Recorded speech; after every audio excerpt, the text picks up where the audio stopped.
Hello, Booktube. Sorry for the delay. I realized at the very last minute, well, I have a lot of reasons, but I realized at the very last minute that if I waited to publish today's YouTube videos, then all the people who don't watch the Stevestream they would be very delayed for those people. So I had to do those first. Although I have to tell you, that's just one of many excuses.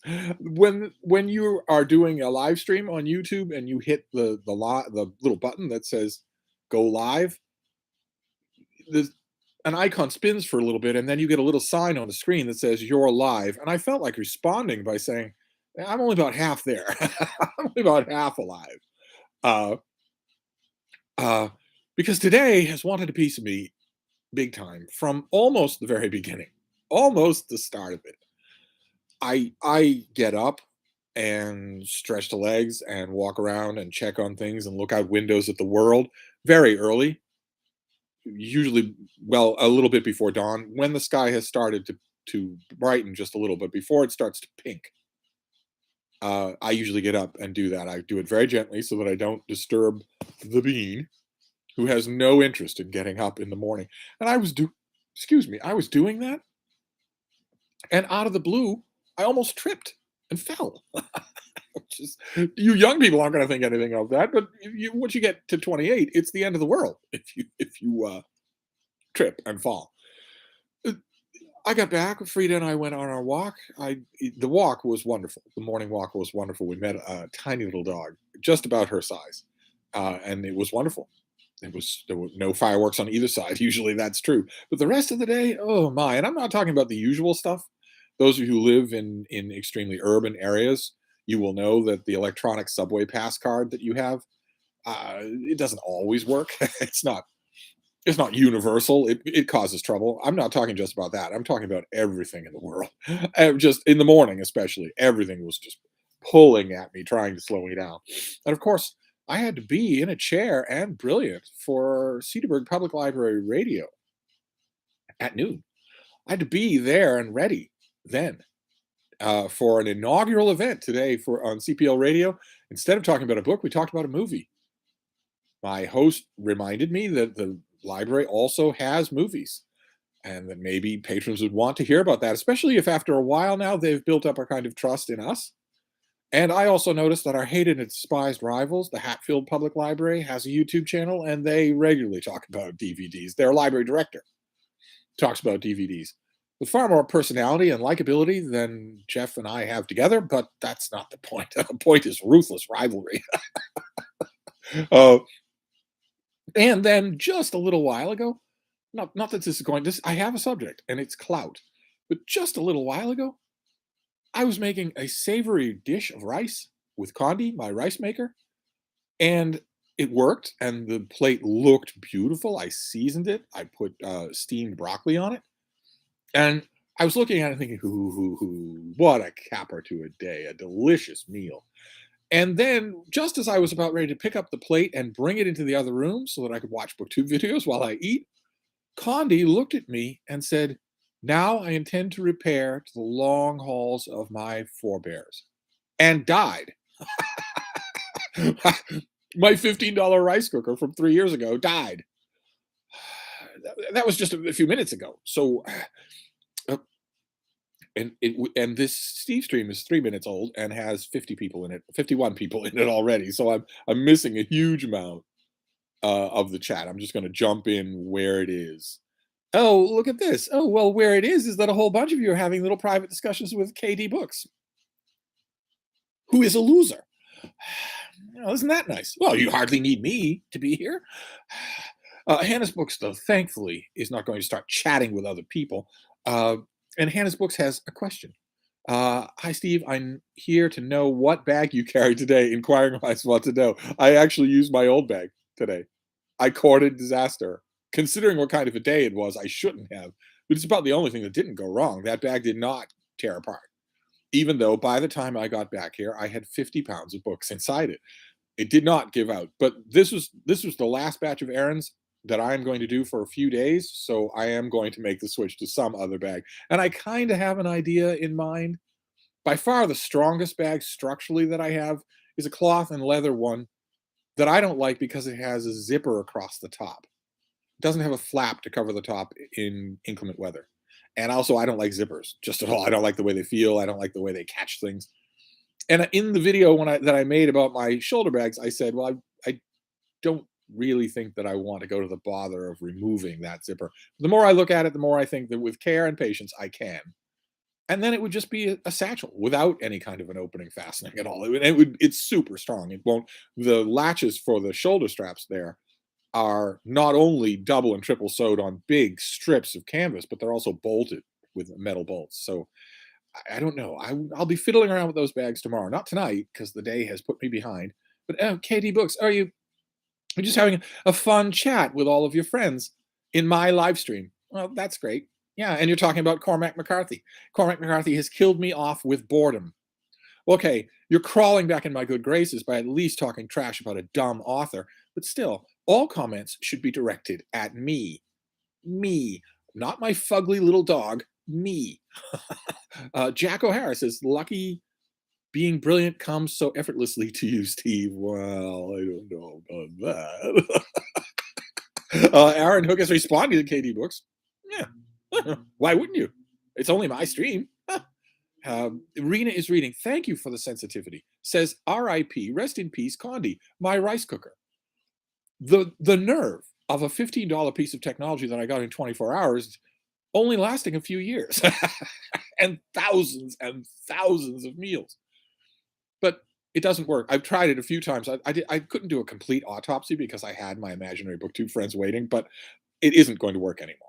I'm going to need to go on Amazon and spend $15 on a new rice cooker. Life without it seems unthinkable.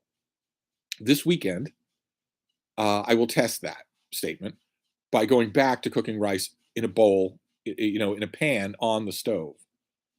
And if I can live with that, then I will live with that. But Tori Reed says, shame about season 4 of You. It really came out swinging with the Twitter politics. I'm only mentioning this because of your previous yes, I made a cameo on You. I wasn't snogging with tiny little tobacco addict Penn Badgley. I wasn't doing anything like that. I wasn't, in fact, on screen. I wasn't even consulted. Those of you who don't know what Tori Reeds is talking about, the copy of the Michael Katz translation of War and Peace has my name on the cover, and you can barely see it for a fraction of a picosecond if you freeze the frame, because the pretentious main character is reading Crime and Punishment, and it's that edition. They obviously sent some flunky to a Barnes and Noble, and he got the one that was right there on the shelf, which is it is the version that I reflexively refer to as mine. That's my Crime and Punishment, and it looks like that might not be the only Dostoevsky. It looks like I might be on the Katz version of the Brothers Karamazov, which would be amazing. That would be absolutely amazing. We shall see about that. Andrew Russell is responding to KD Books. Blood Meridian is a masterpiece. Andrew, you are wrong. It is stupid. And the only reason you are calling it a masterpiece is because you think, to put it gently, because you have not compared it to any of the other books that it's stealing from, or you would see how dumb and derivative it is. I suggest you open up with a discussion with Steve about it and lead with my opening sentence. See, you people take all the fun out of internet flame wars because we're all friends. That isn't supposed to happen anywhere on the internet, especially YouTube. That isn't supposed to happen. I can't. I go right at you and it doesn't matter. KD Book says they came for the pegs but stayed for the convo with me. Well, they should get out, because a convo with you is like having a root canal. Gagging for Lit is laughing, but I don't know why. I don't know why. A whole bunch of candidates now, and not all of them reflect well on me. Riley says, hi, Steve. Geo Craftsman says Condi died on the way back to her home planet. One of you suggested a $15 rice cooker. I thought, sounds great to me. I ordered one. It was a dream come true. The key difference, the key consideration that makes it worth all $15 is that, unlike cooking rice on the stove, you can forget about it. If I put rice into a bowl on the stove and I heat the water to a boil and I stir the rice, I can't walk away and just forget about it.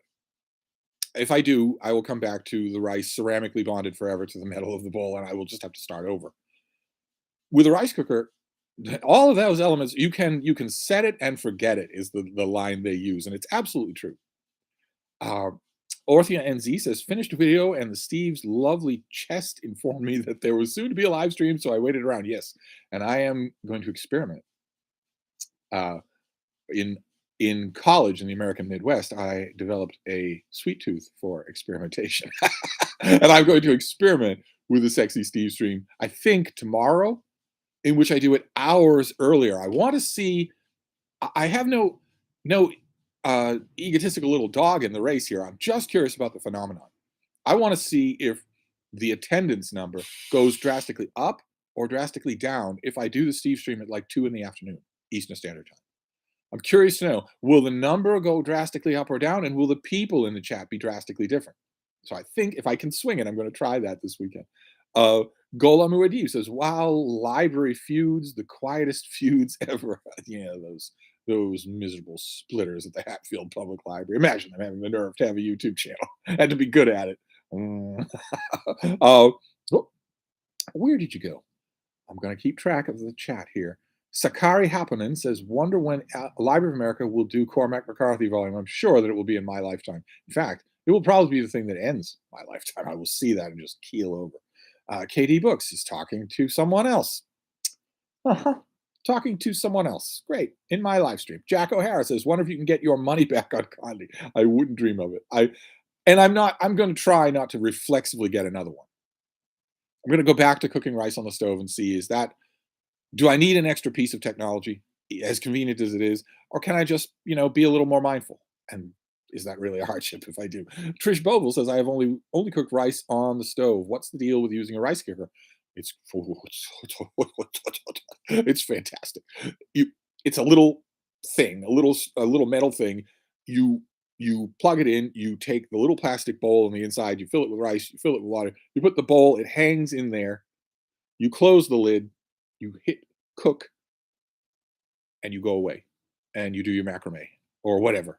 Uh, and when it's done, it will stop cooking and then just keep slowly, low key steaming the rice. You'd have to leave it there for probably 2 hours before you spoiled your meal. All you have to do is remember, but you don't have to stand there stirring and making sure that things don't stick and checking to see when things are ready. It cooks to the point when the rice is ready, if you've added the water correctly, the right proportion of water. And it also has a little plastic tray with holes in the bottom so that you can steam vegetables at the same time. Oh, and it's so convenient for $15. You can't go wrong.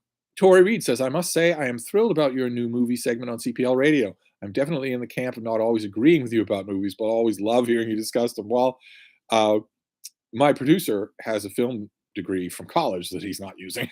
So, and we figure we'll do it once a week. And if the cry goes up from his patrons or from our regular viewers, just in general, then we will work a children's book into the main week. So that we're not ignoring children's books. But it was too much fun today. I don't think we're going to want to stop. We won't do it every day, but we'll do it once a week. So he's going to send me a whole bunch. We're going to do this as we largely do the books that we pick. I'll have a lot of say in the matter, but we'll also want to skew it towards books that are in the library. And same thing with movies. We'll want to do it with things. Definitely with movies, we'll definitely want to do what's in the movie, what's in the library. So it'll be new releases, and that'll be a lot of fun. Naturally speaking, you should all go over to the Cedarburg Public Library YouTube channel and subscribe. I don't make calls to action on this channel, but over there, the numbers matter. The higher the numbers are, the more clout, which was supposed to be our subject today, but we're all talking about KD Books. The more numbers that channel has, the more clout that program has, which is what we want. We want to be looked favorably upon by the powers that be. Our myth there lies. I don't know that name at all. I think you're new to the Stevestream chat. Are you gay, Steve Donahue? And you added my name to make sure that I saw it, as if I don't know.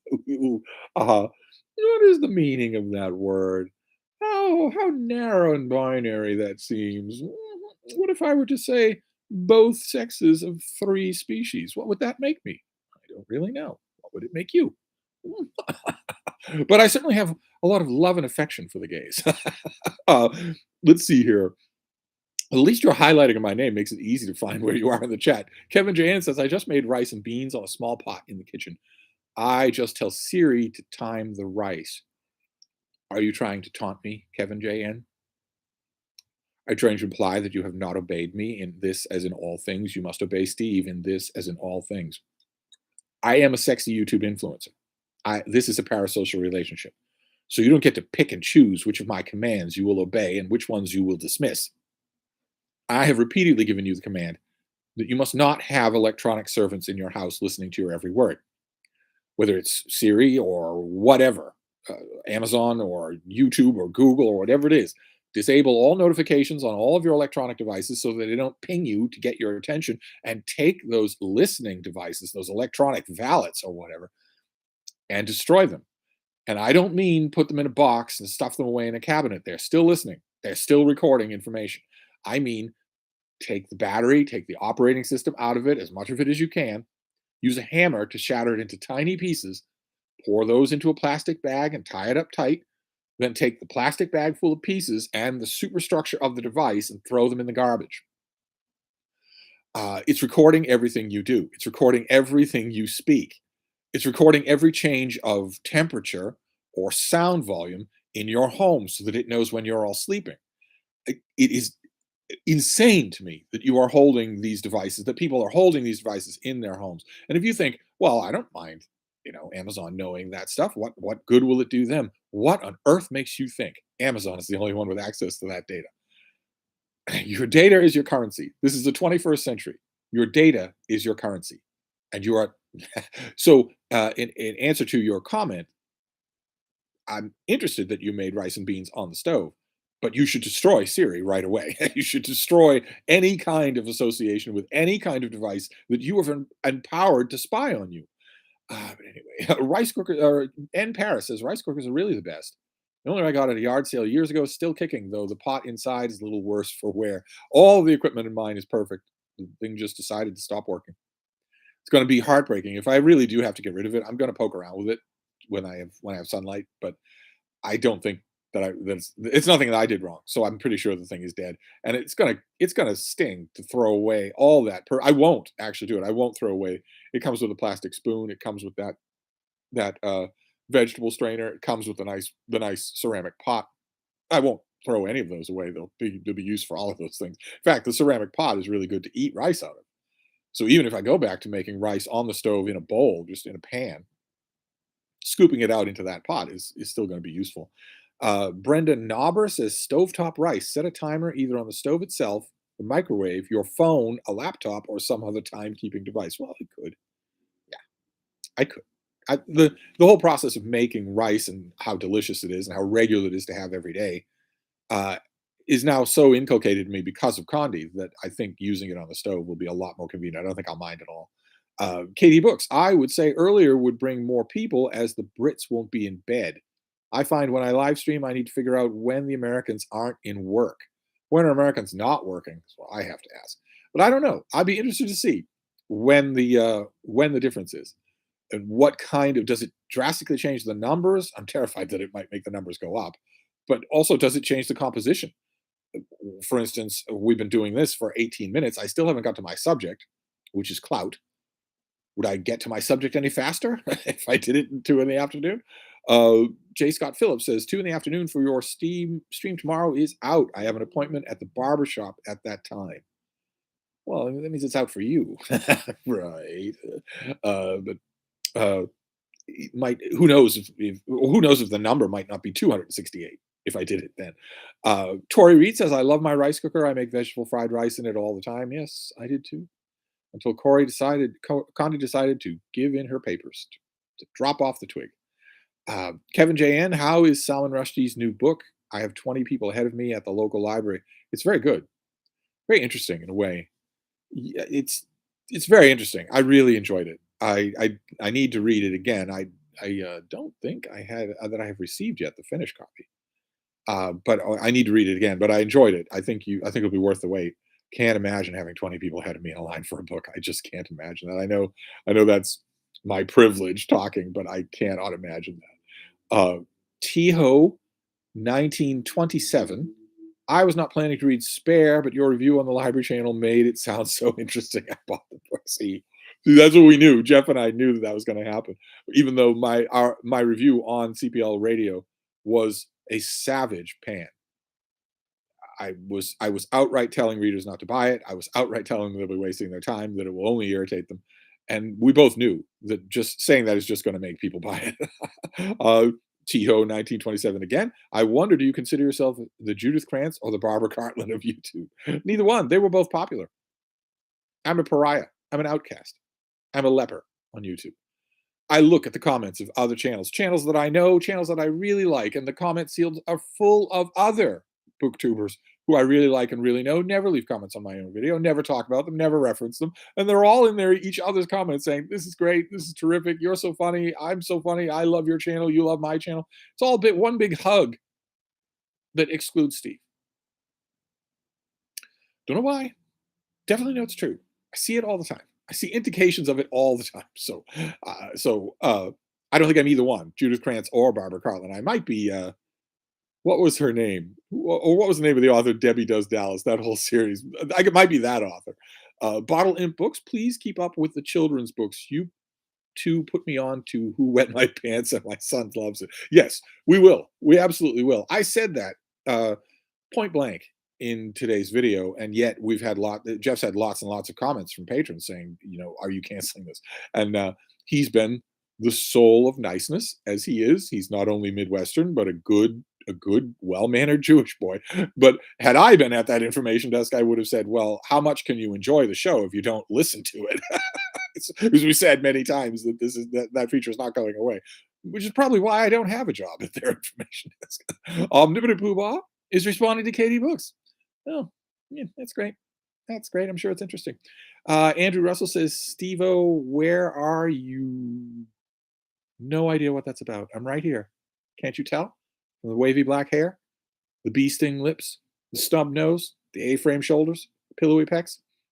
Hannah's Books is back. About rice. If you have an electric stove, bring the water to boil, add white rice, put a tight lid, turn off the stove without taking the pot off the burner, and wait 20 minutes or so. Well, yeah, why don't I invent the atomic bomb while I'm at it? Jeez. It all sounds so complicated after Condi. I will probably break down on Monday and just get another rice cooker. They're only $15. It'll be here in a couple of days. Our Myth, Their Lives says, good answer. I don't know what that's about. All of my answers are good, I presume. You mean? Jasper Antonelli. Hey, Steve, I read The Information by James Gleick based off your recommendation for one of your videos. It was amazing. I love to hear that. I absolutely love to hear that. My book recommendations mean a lot to me. Don't they, baby? They do. Oh, they do. Oh. At the Bean's insistence. Do you want to come down here? Oh, there we go. Come on. At the Bean's insistence today, I thought it was going to be another disaster like all the disasters that have plagued me today. At her insistence, she wanted to go for a long walk at sunset. No idea why. No idea. When she has terrible night vision, the worst night vision of any dog that I've ever had. I can't help but think that it's connected with terriers being bred to live with humans indoors during daylight, and to live, like a person in a house. But she has the worst night vision of any dog that I've ever had. My night vision is much better than hers. The minute she starts to lose bright, natural sunlight, she starts seeing things in the shadows and stumbling over things. And I knew that was going to happen. It was too close to sunset, but she insisted. So we went. And the walk was actually beautiful. I actually, let's, while I'm talking, I should post pictures to Instagram because I took pictures. I don't know how any of them turned out, but we took a sunset walk in the woods. And I confess, I was kind of hoping that we would meet coyotes who come out at sunset, but we didn't. We didn't meet them at all. But anyway, let's see here. CM Lady says, rice cookers and air fryers make life so simple for me as I have no attention span for cooking. I don't know that I don't have an attention span, but something is missing. I don't have that internal clock at all. So when I need it, it fails me. And more than one meal in my life, to put it mildly, has been ruined by that. Now, baby, you jumped off the couch, but you can't come back up. Come on, you can do it. Come on, come on, you can do it. There you go. She always does this now. She has a great deal of difficulty getting back up on the couch. Here, there you go. There you go. There's a good baby. Oh, there's a good baby. Uh, anyway, uh, Katie Books, as this is a clout stream, Steve, does this mean you will be wearing BAPE and Gucci flip flops once you get monetized? Will the new rice cooker be called Rice Gum? I need to know. Well, uh, I do want to talk about clout. It's been on my mind, and that's what these Steve streams are for. I want to talk about what it means in the 21st century. I want to talk about how social media has changed it, has changed the connotations. Uh, let's see here.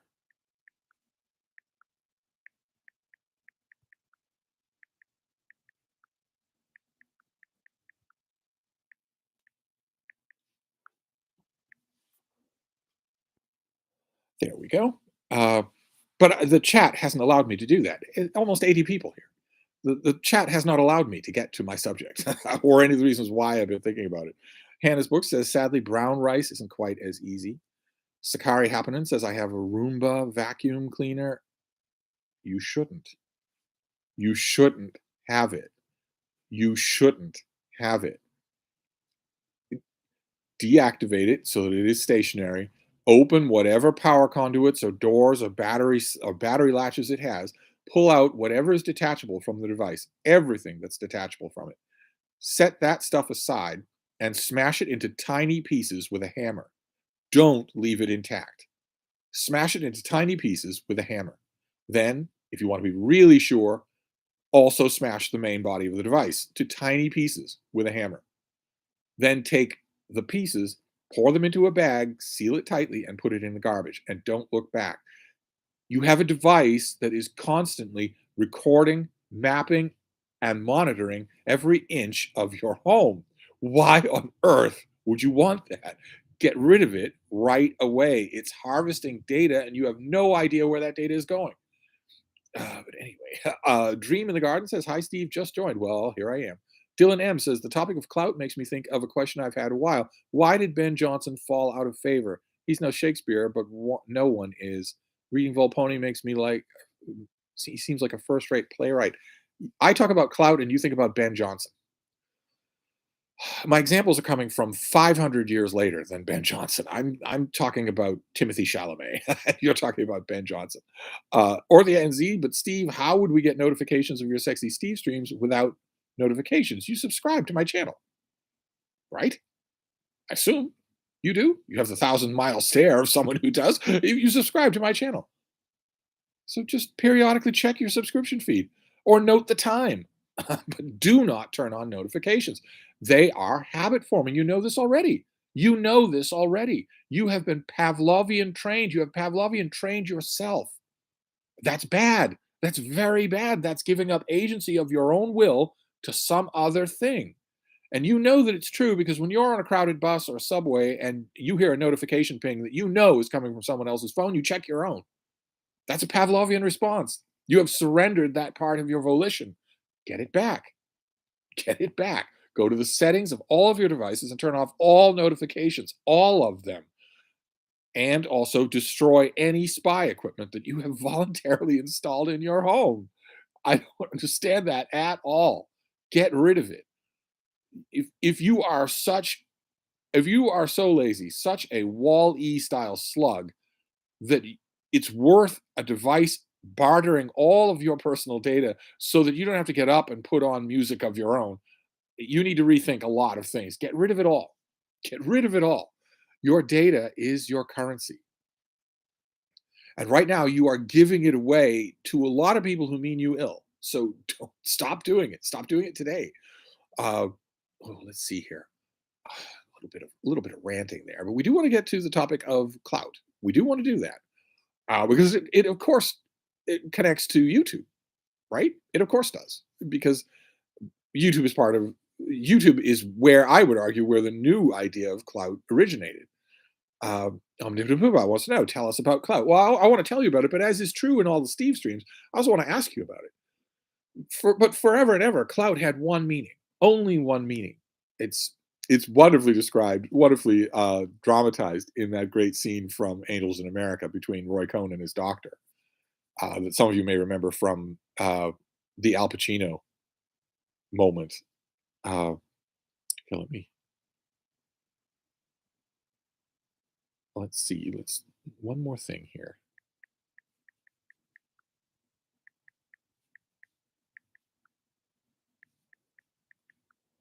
Hang on just a second here.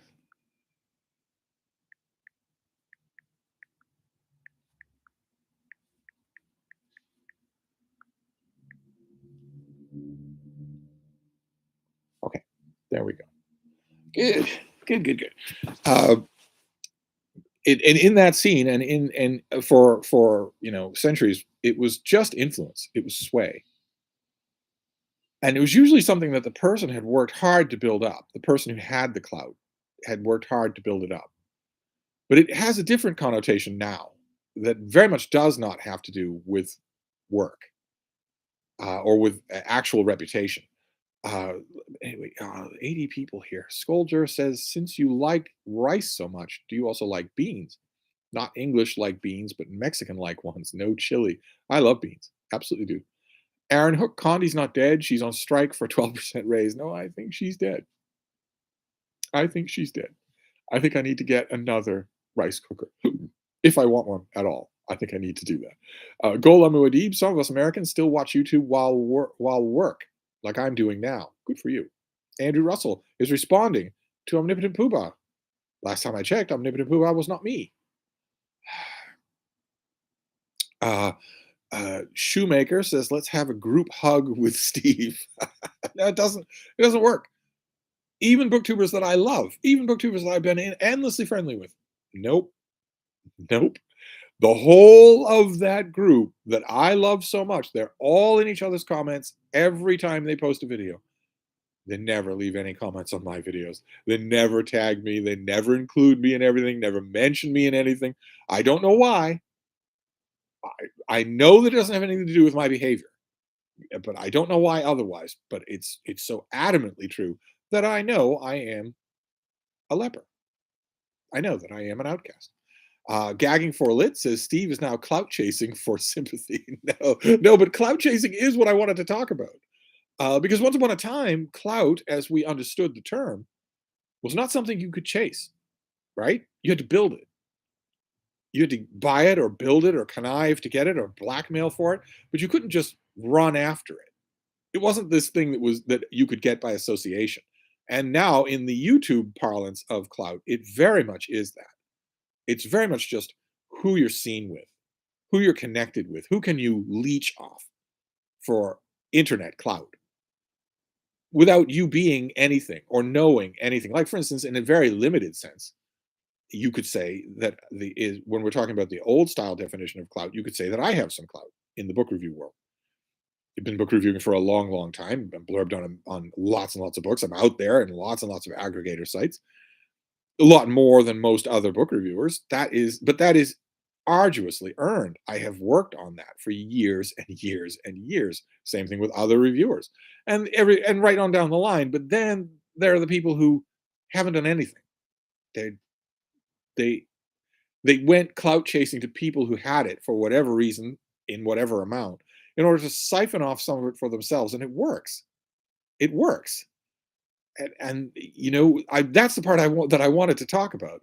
Uh, but anyway, uh, Omnipotent Poobah says Ali Smith is great. Never read a dud. Well, okay, that's not responding to me. So it might be responding to somebody else. Richardson Reeds is here. Oh, Mark Richardson, excellent. Gagging for lit. Oh, Frieda looks like a little raccoon back there. Well, yeah, she's on the couch now next to me. She didn't want to be up on her seat anymore. She actually wanted to get down off the couch and just sort of patrol around. But that's not a casual thing anymore. She has trouble getting back up on the couch. She can, if I'm here, she can do it with a lot of encouragement from me. But many's the time now. More times than I would like to admit. Makes me a little ashamed. About half a dozen times. I have just forgotten that fact. I'm so used to her being able to Zoom anywhere that about half a dozen times in the last year, in the last 6 months, really, I have forgotten that fact while I go and do something in the kitchen or the bathroom or whether, and I come back out here 20 minutes later and she's made her peace on one of her pillows on the floor because she can't get up on the couch where she wants to be. So I have to pay attention to it.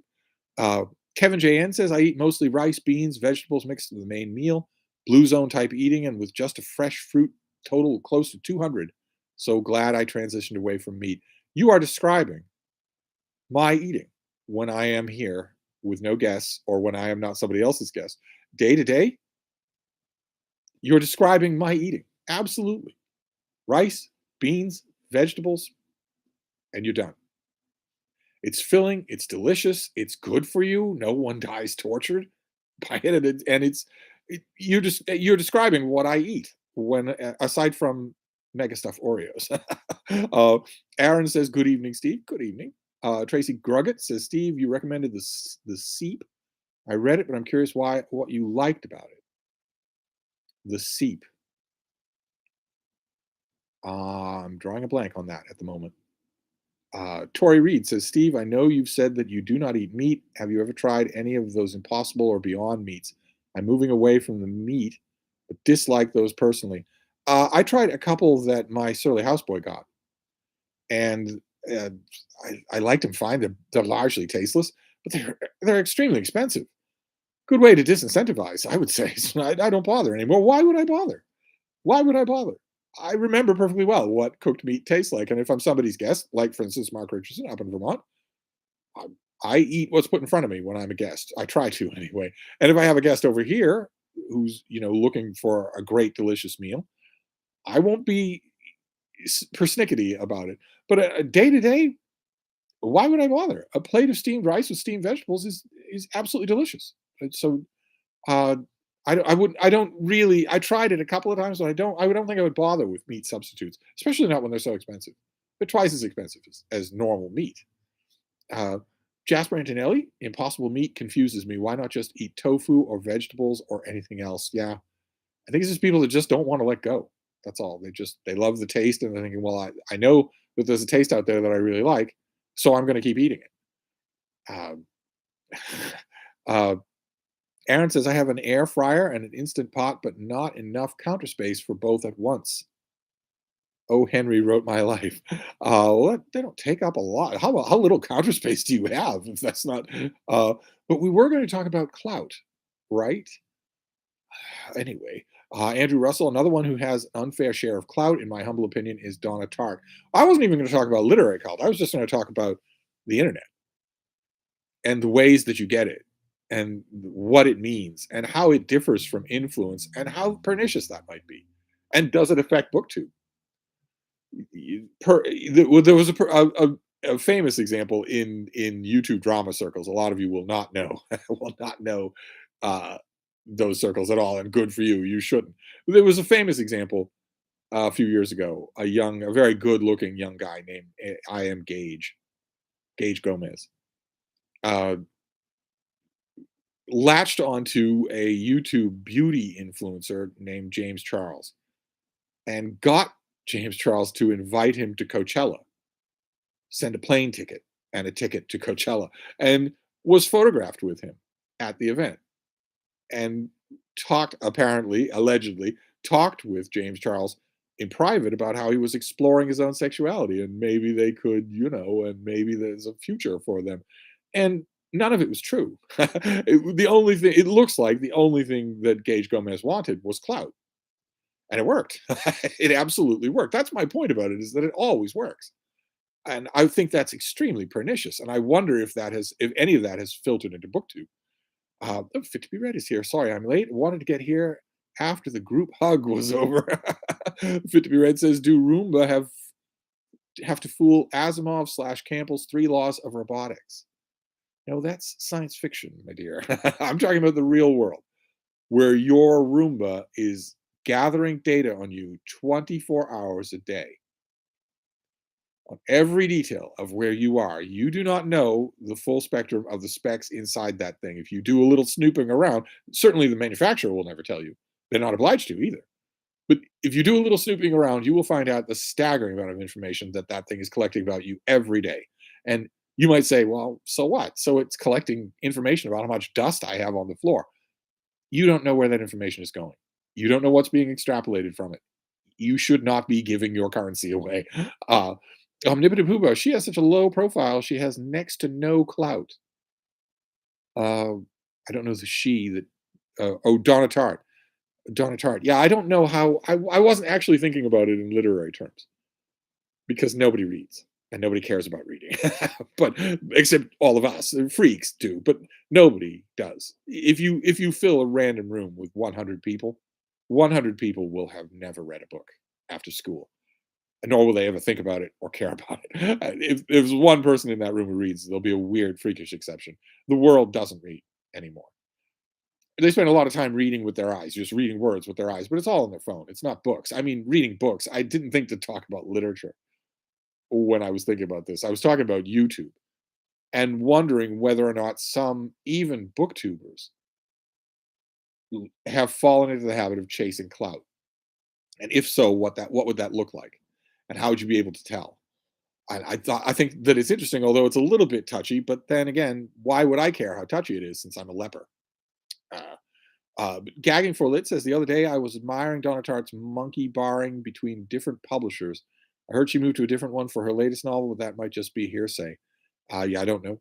Kevin JN says, not mentioning names, but some booktubers I really enjoy are starting to lose me with the ads, and your money helps me make videos. Well, I agree completely about the ads, of course. I finally broke down and got the ad blocking extension for Google Chrome. It's free and it works. And I live on Google Chrome anyway. I just resisted that because I thought I might be missing something, but I'm not missing. All I'm missing is a needless irritation.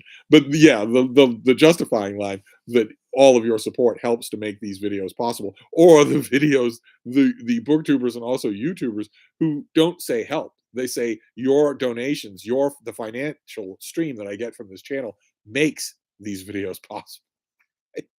I don't know what to say about that. I have no idea what to say about that. I always want to. I saw one of those just the other day on Booktube, our little corner of Booktube. Every time I see something like that or hear something like that in a video, I always want to leave a comment saying, "You do not need money to make videos. That is ridiculous. Who the hell do you think you are? You do not need money to talk to a camera. You do not need donations to have a live stream or to make a pointed video about a subject where you do a little reading." I've made 6,000 of those videos without a penny. You don't need money to make videos. But yeah, that your money helps to make these videos. That just dusts my doilies. Uh, Aaron says, have we defined clout yet? Well, I was working on it. I'm working on it. I think that clout in the internet sense is parasitic. And I think that's what differentiates it from clout in the normal sense of the word. Where, like I said, in the normal sense of the word, you might say that I have a little bit of clout that I have carefully worked to build. Once upon a time, clout was synonymous with sway or influence, and those things were never something that you could just latch onto and get. You had to build them on your own. But in the internet iteration of the word, I don't think that's true. I think if we were to define it, I think parasitism would be strongly part of that definition. Long Tall Fran says, talking of clout, I am reading A Distant Mirror and was thinking about how people used to listen to preacher and public speakers for entertainment and how YouTube parallels this for the modern age. Uh, Sakari, the one thing one of the many things that Distant Mirror does really well is the strong implication all throughout about the entertainment element of going to church.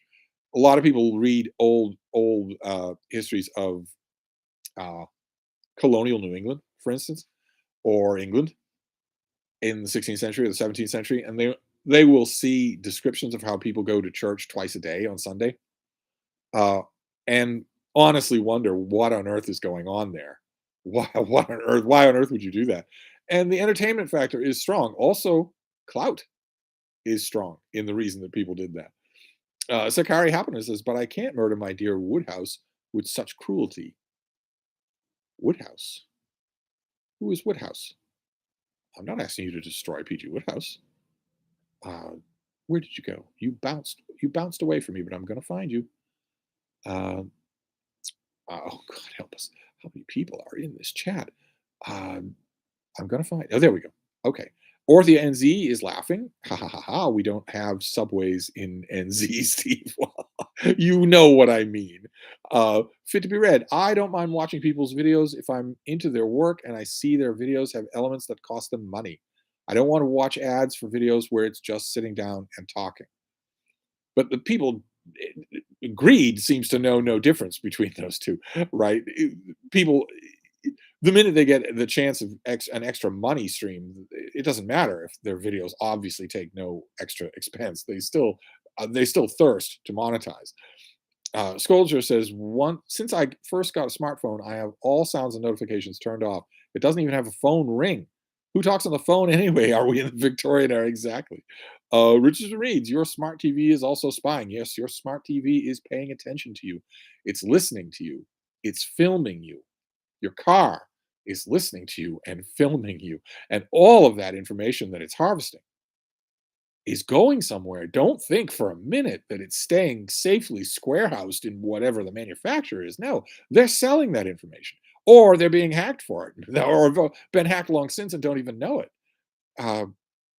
Gagging for Lit says, I like how clout rhymes with gout. Richardson Reads is going to go. I'm surprised that you were free to show up at all. Fit to be read. I also watch a lot of live streams like Library of Alexandria, and I usually pay a super sticker because if I'm entertained for 2 hours, it's like watching a movie. So I'll gladly tip for the entertainment. Oh, isn't that nice of you? Michael Lombardo says, hello, Steve. How do you keep up with all the emails without chime notification? Why do I need chime notification? I'm in my inbox all the time. I get hundreds of emails a day. I don't know if maybe you're just writing that off as typical Steve hyperbole. It's not. I get hundreds of emails a day. If I weren't on top of my inbox, if I weren't working at it pretty much all day long, it would overwhelm me. No, chime notifications. Oh my God, you'd be hearing them go off like crickets if I had them during these Steve streams. Aaron Hook says, you keep mentioning about removing the spy equipment in our own homes, but what about the spy equipment we've installed in other people's homes? No idea what that means. I've never installed spy equipment in other people's homes, but you definitely have it installed in yours, and you should get rid of it. You have the ability to do that, so you should. Jack O'Hara says, Ben Johnson lost his clout when he lost Steve. Ben never lost me. But I'm amazed that the discussion about internet clout, thanks to my viewers, immediately went to Ben Johnson, of all people. Tracy Gruggett says, care to speculate why you are excluded from the YouTubian Love Fest? I have no idea. No idea at all. I mean, no, I have no idea at all. The broader algorithm, the reason why my subscriber count has been going down and down and down, that I understand because I don't play ball. I don't have fun, colorful thumbnails. I don't have clickbait titles. And I also don't, I'm not rounding things off with a G guys, who knows? It's all subjective. We could all be right. We could all be wrong. Isn't this fun? I'm not Jack Edwards. So I can see why the YouTube algorithm, but Booktube, I have no idea. No idea at all. The channels that I'm talking about are channels that I've loved, that I've supported, whose creators I know. It doesn't make any difference at all. It's like I don't exist when it comes to showing up in each other's comments, cheering each other on, all talking each other up. When it comes to that, I might as well not even exist. 6,000 videos, 7 years on YouTube. I might as well not even exist. Um, I have all of you.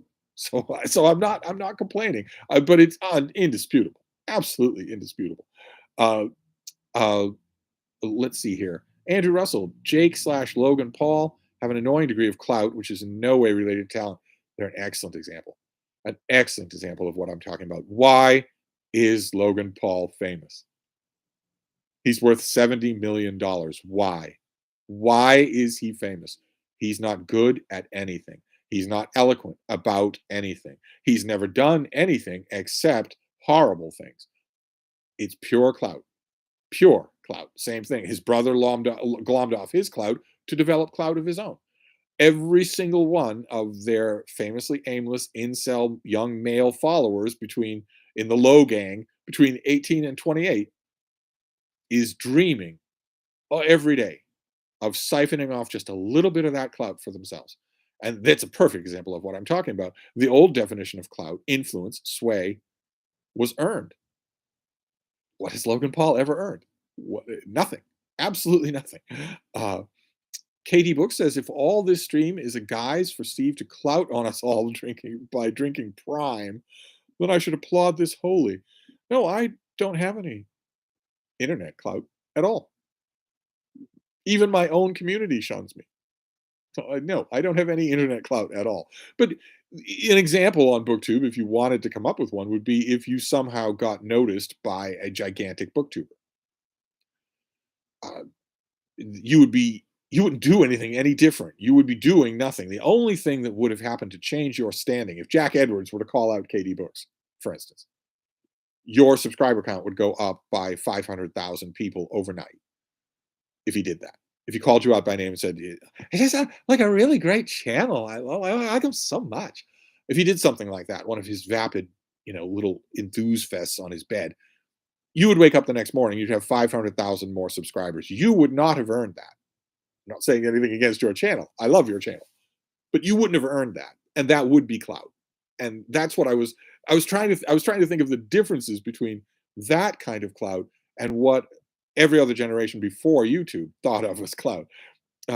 Tori Reed says, I'm wondering, are there any actors you thought were perfectly or well cast for the MCU? I've been thinking about this since you discussed the lovely ending of First Avenger. Well, I'm not going to say anything against my boy Chris Evans. Now, am I? Represent the Bay State. But and of course, there's no way to argue with Robert Downey Jr. as Tony Stark. No way at all.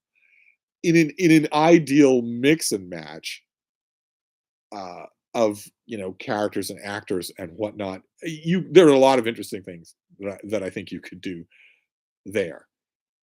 Like, for instance, if think of Jason Momoa again, little bit of a connection there. I'm not gonna dwell on it at all. I'm not biased, I promise. But think of Jason Momoa as Thor.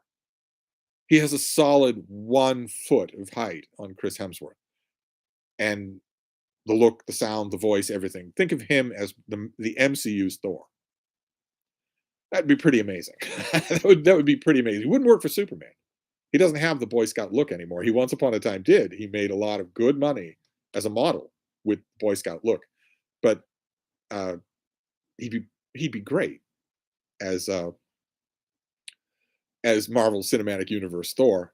He would also be great as Conan. He had a Conan movie. I wish that he was on his 6th Conan movie by now. But I'm sure that if you hunted around in the broader ecosystem of the Marvel Cinematic Universe, you could find a perfect person for Batman, who I argue has not had a perfect person. you could probably find that.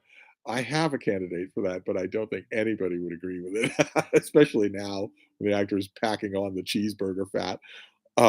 Sculpture is back. Let's see. The reason other booktubers don't interact with you is because they are envious of your big Greek marble chest and overt sex appeal. It's all sexual repression. I don't know. I don't know what it is. I determined long before there was a YouTube, long before there was Booktube, long before there was an internet, I came to certain realizations about life. And one of the key realizations about life, if you haven't reached it, allow me to push you along in this direction, is that courtesy and decent behavior are their own reward. I know your grandmother told you that, and you probably just let it go in one ear and out the other, but it's true. It's absolutely true.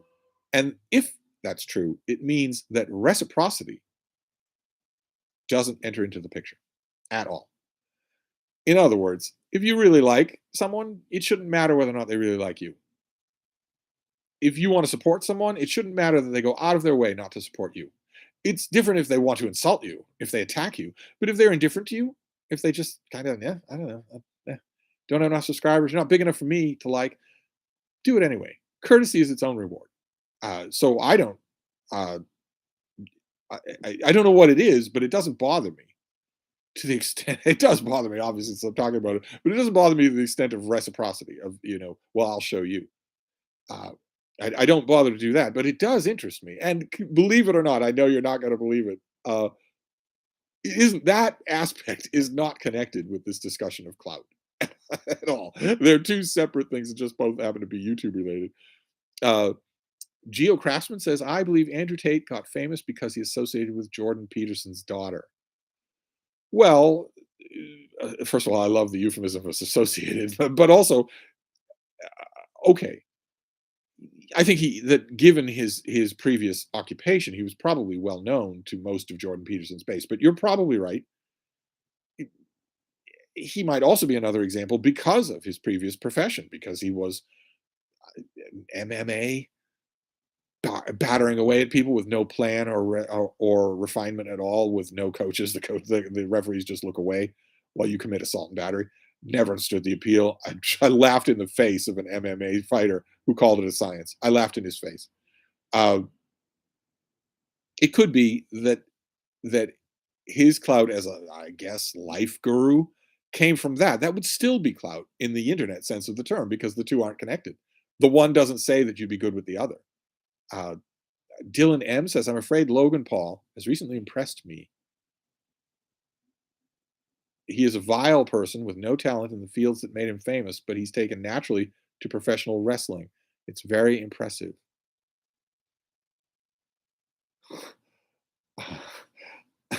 That is not. I, I'm almost speechless. He's vile. That's where you should have stopped. Jenny Parks, damn, I'm late. What are we talking about today? Well, Jenny, we were originally going to talk about clout, the concept of clout, not just its old terminology, the way it used to be described, meaning sway or influence, soft power, but also its new iteration in YouTube terminology. What does it mean to be a clout chaser in YouTube terminology? An implication about the word that I believe YouTube has created. But as usual, we've taken many a sidetrack while we've been talking for an hour now. J. Scott Phillips, hey Steve, remember that announcement video you made last month about hosting February fantasy stories? Whatever happened to that? Yes, I do remember that. I'm going to try to make catch-up videos for a whole bunch of different obligations this weekend. I have been reading fantasy stories, a whole bunch of them, but I haven't made a video. Just doesn't seem to be enough hours in the day. But this weekend, I'm going to do catch up on a lot of things. Uh, Tori Reed says, wow, Gage Gomez, Obi-Wan voice. There's a name I haven't heard in a while. Well, he's very much still around. Made a big splash on the runways of Paris and Milan. In Florence and Milan and Paris just a couple of weeks ago.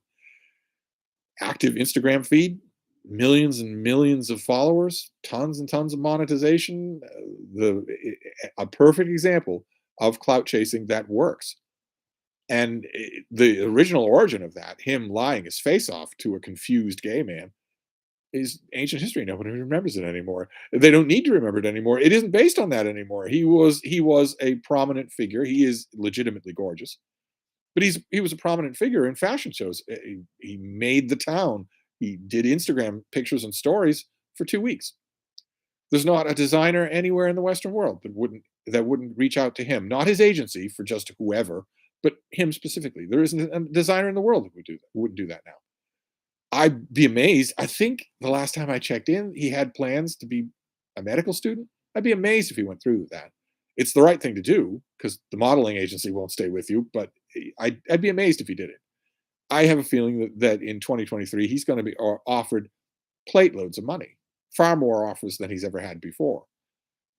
So his clout chasing worked. It absolutely worked. All he had to do was lie to an impressionable and confused gay man who had lots of clout, maybe do a little bit of extracurricular escort work on Fire Island and the Hamptons and whatnot, maybe if the rumors are true, and also completely change his body. He had to completely change his body. He was originally a buff fitness influencer with the high and tight hair and the jewelry and the whatnot, and he decided with a good deal of foresight that he would have a lot easier time in the fashion world if he made himself into basically an anime girl, and he did. Uh, and it worked. It absolutely worked. He has no body form. Unless you were to strip him completely naked, you would not notice that he has a gigantic head, gigantic hair, gigantic eyes, a gigantic mouth, and then all the rest of it is just flows and flows of clothing with no form whatsoever, no human form whatsoever. And like I mentioned in another Stevestream, that was all the look in Paris and Milan. Almost all the actors who were on the runway were, I don't even want to call them androgynous. Androgynous sounds like indicates some sort of middle ground between genders. These were disembodied aliens who looked miserable. They looked like they couldn't wait to get their next cocaine fix or heroin jab. So he was right. He anticipated that. He didn't make that happen, but he anticipated that look, and he is that look now. So, but yeah, yeah. I brought up Gage Gomez's name in a Steve stream. Imagine that. Aaron says, "Who's that Jack who films videos in front of a supercar and a bookshelf in his garage? Does he have clout or influence?" Oh, I'm not sure I know who you mean. Films. He doesn't film about books though. He talks about something else. I'm almost thinking I know who you mean. Gagging for Lit says clout is definitely real on Booktube. Review books you know you'll hate because you know everyone's talking about the book. You just have to know not to do it all the time. Well, yeah, that's part of the reason that was on my mind. I wouldn't so much bring the subject of clout to a Steve stream unless I thought it was connected to Booktube, and more and more. And of course, I'm going to blame Jack Edwards for that and other booktubers like him who have massive, preposterous followings, huge amounts of money coming in from allegedly talking about books. They're not really talking about books. There's no content there. Uh, but uh, Fit to be Read is responding to Aaron Hook. Omnipotent Booba says, I would argue that internet cloud is very much second order cloud, derivative and very temporary. Well, you could argue that because most of the world doesn't know anybody on YouTube, but the checks that Gage Gomez is cashing don't bounce. There's definitely real. Jake and Logan Paul, as I mentioned in an earlier Steve stream, if they learned where you lived and wanted to destroy your life, they could easily do it legally. They could buy the houses literally all around you in all directions. Just go to each owner and say, here's the market value of your house. I'm offering you 10 times that, and I'll put cash on your table. Won't be any kind of payment plan. I know you like this house, but here's 10 times its market value. Every person in every house around where you live would agree to that. Jake or Logan Paul, if they wanted to destroy your life, could easily do that, forcing you to move by having, their usual thing, destroying property, killing cats, bringing in incredibly loud parties, sirens, swatting, 24 hours a day, to the point where in a week you decided, well, I have to move. Jake and Logan Paul could easily find out where you're going and do the same thing again, just to completely destroy your life legally. So their cloud is real, absolutely. And Paris says, "Oh, ad blocking extensions are absolutely essential. The internet is completely unusable without them." Well, and Paris, you might be a little embarrassed to know how long I went without doing that. It was only that horrible ruckus last summer that I was in on Booktube, where I said, to hell with this, to hell with even thinking about it. I won't even think about it anymore. I'm not going to wait anymore for a video until the skip ad button shows up. I'm not going to do that. So I just, and the Google Chrome extension, I researched, and the Google Chrome extension is free, and I checked to see how effective it would be. It's completely effective. So uh, I just did it. And now I dread, I don't even like to think about what I'm missing. Uh, Dylan M says internet cloud does seem very fleeting, but it also seems like during it's much more potent despite its short lifespan. It has real effects. It is real. I know, for instance, a fitness YouTuber. He calls himself a fitness YouTuber. He does not lead a healthy life. He's blessed with what the weightlifter dudes refer to as good genetics, and he has lifted weights for 3 or 4 years so studiously that he's bulky and big and his body's very pretty to look at. Has a very classically handsome face, nice teeth, nice hair, and he has parlayed that into very real things. Those things might be temporary, but he has a very lively secondary income speculating on the stock market and lives in an apartment building in New York City. based on clout, based on what he got from being good looking in a poster. uh, but anyway, Tori Reed says, Clout has caused me to whittle my booktube watching to only a handful of people, sadly. You, Michael K. Vaughan, Mark Richardson, Micah Cummins, and only a few others. Well, I'd be curious to know what you mean by that. Because I am curious to know how the concept of clout that I'm describing has infiltrated even what I used to refer to as our little corner of booktube. I'm curious to know what the rest of you think about whether or not that's true and how you can tell when it's not there, and whether or not what you're seeing and when you're not seeing it. Which I guess would be incumbent on us to maybe work harder to define what it is and what it isn't. Oh, Michael K. Vaughan himself is here. I watched your hilarious video today. The video of a man breaking under the strain of booktube. It was so funny. One booktube obligation after another, all of them pulling at you in all different directions. I was chuckling the whole time, and out of sympathy, I now want to double my booktube obligations. I'm going to tell the story of how Taylor Swift keeps begging me to go out with her. It's totally true. I can feel my cloud growing already. I don't think you enter into a discussion of the kind of cloud I'm referring to. I think pretty much everyone here would admit that the popularity of your channel was earned. I'm talking about the kind of clout that isn't earned. Uh, Tori Reed says, I wish David Murphy and Jason Harrigan would return. You and me both. You and me both. Jason has done a complete disappearance.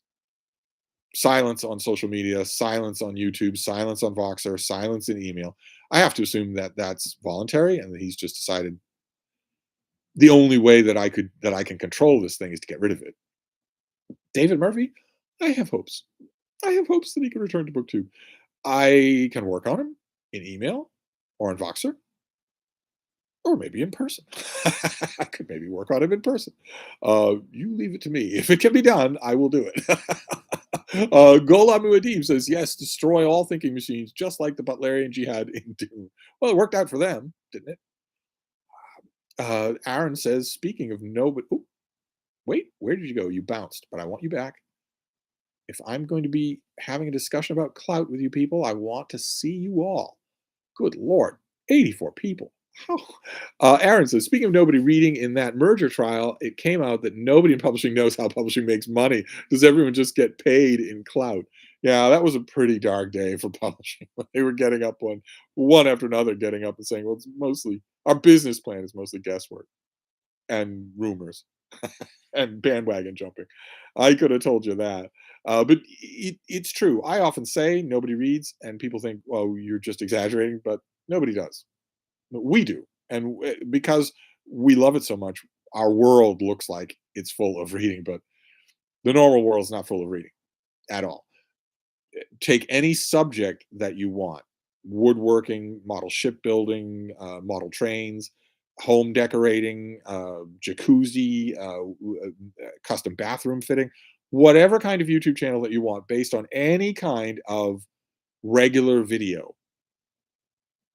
Just watch 10 of them in any of those categories: cooking, ceramics, whatever, and look for books anywhere.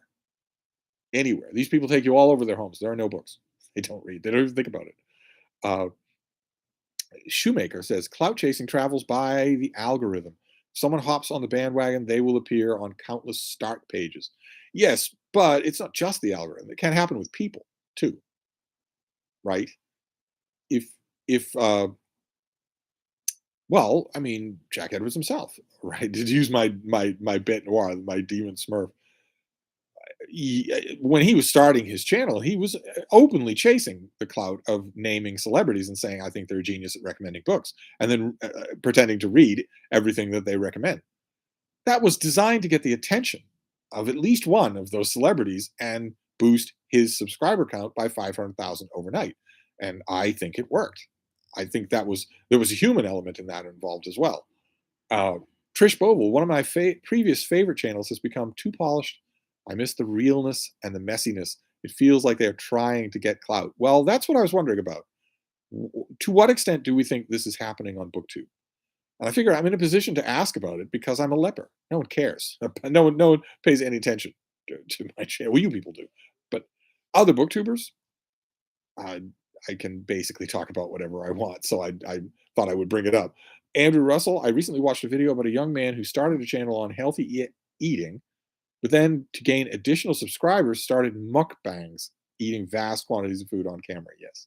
Yeah, actually doing mukbangs is an old YouTube thing to increase your subscriber count. Just cook enough food for an entire family of people and eat it in one sitting, usually very quickly. Very unhealthy for your body to do that. And yeah, that had to be for chasing clout. It had to be, right? What other reason would there be?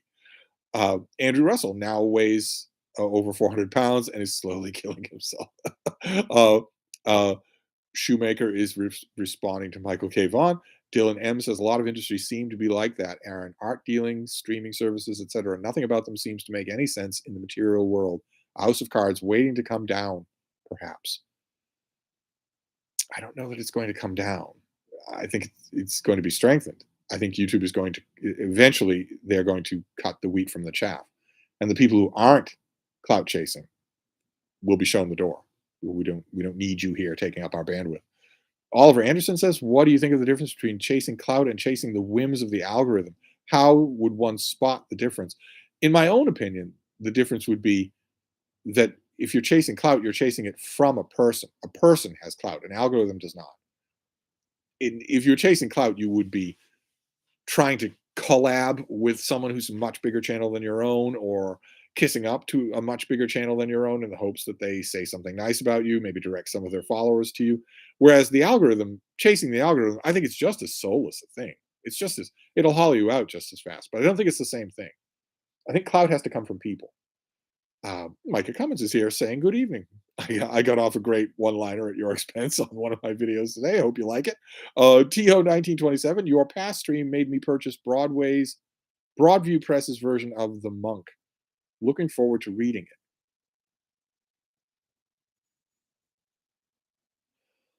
A stream when I mentioned The Monk, right? Not Broadview Press's version. I praise The Monk on this channel, on Stevestream's and on my channel. I don't think I know the Broadview Press's version. You just picked that version. And that's great. You're gonna enjoy it. It's really enjoyable. Aaron Facer is saying good evening. Hello. Yuri not Ure says hello, Steve. Another middle of the night stream. Sure, who needs sleep? Thanks. Well, it's only middle of the night right now. As I mentioned earlier in the stream, I am seriously considering a much earlier stream this weekend, tomorrow or Sunday. Much earlier. So 2 in the afternoon Eastern Standard Time, to see if it will change the numbers and to see if it will change the people in the stream. I'm very curious about that. I am not clout chasing myself. I'm not looking for anything. I'm genuinely curious about the various elements here. Middle of the afternoon is not convenient for me to do Steve streams.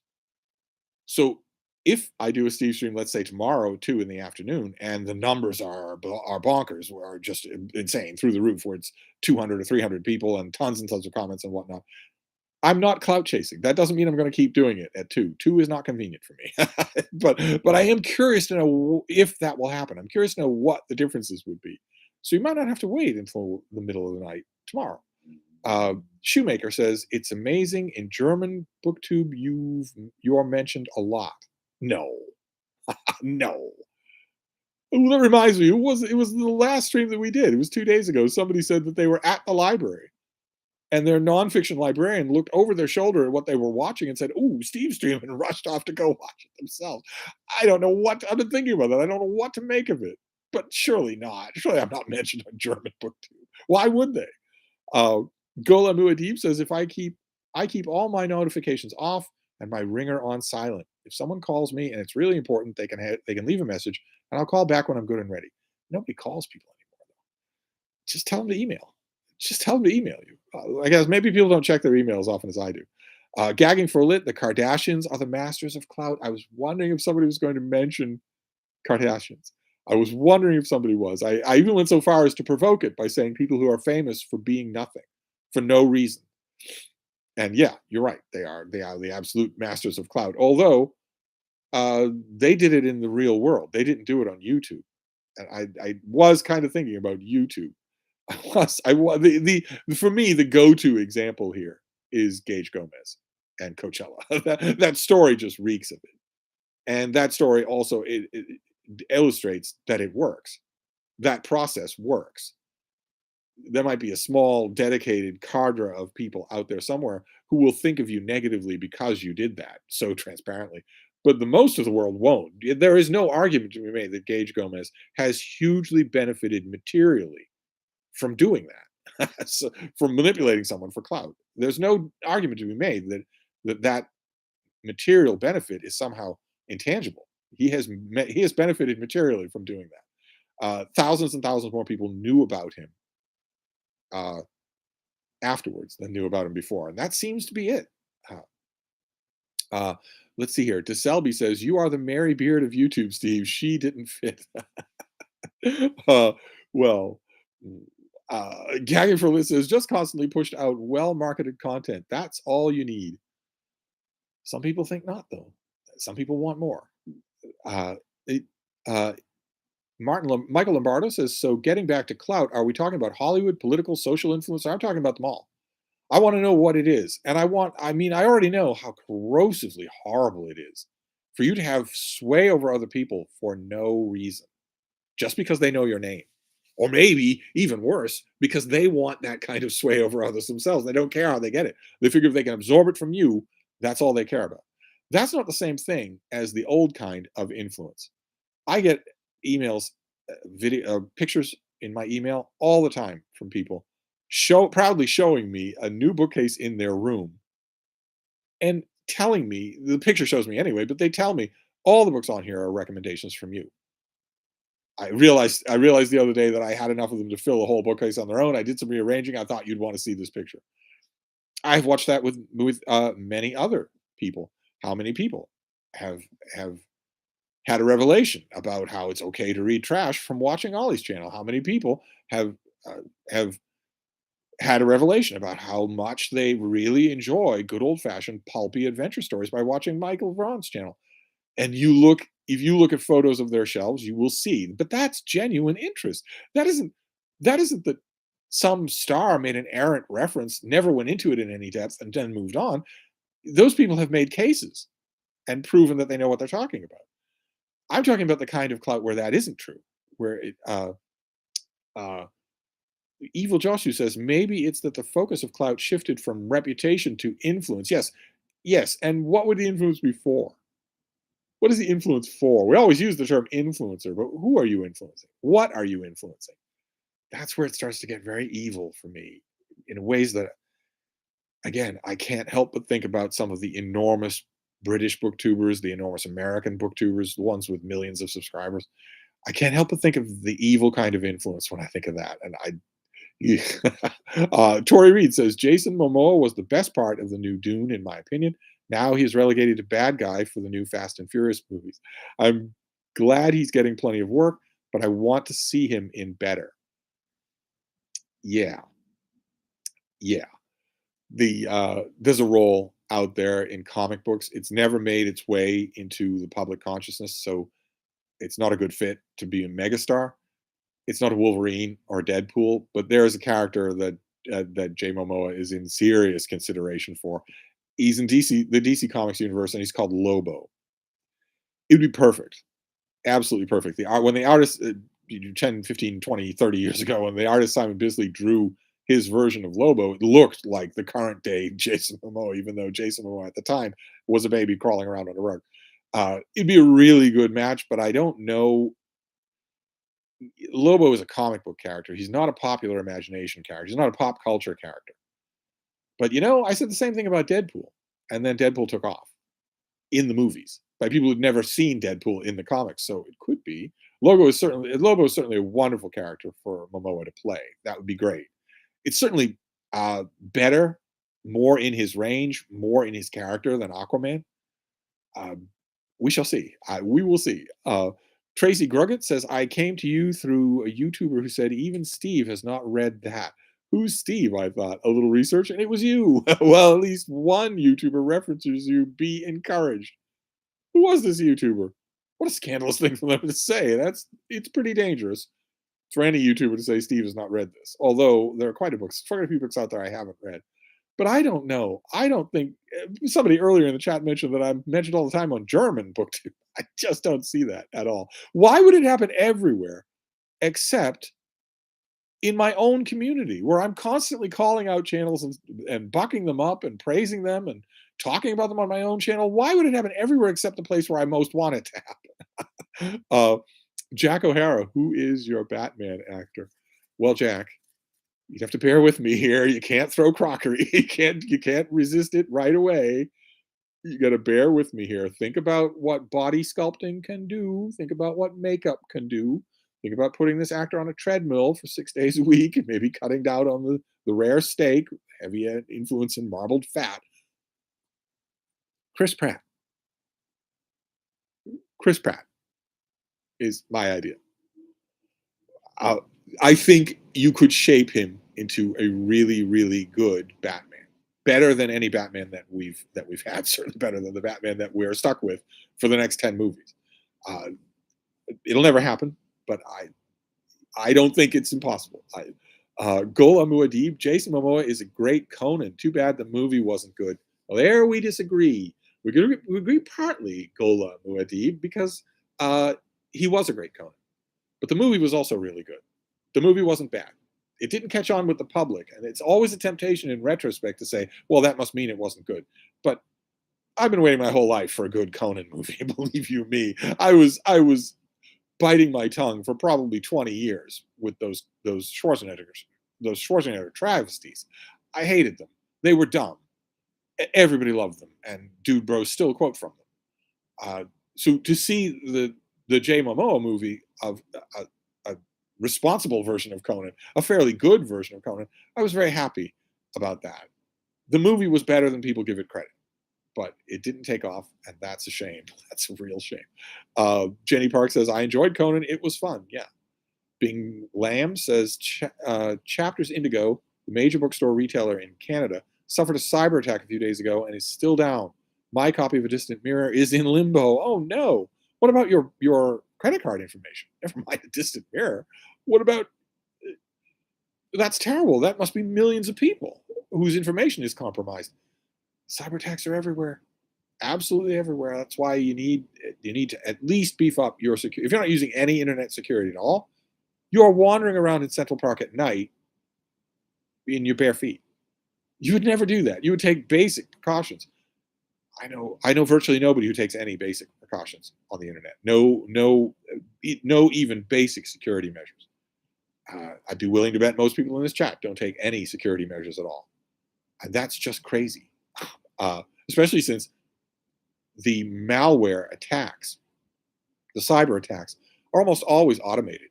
And they spawn their own automation. They're constantly reproducing without a human at the tiller at all.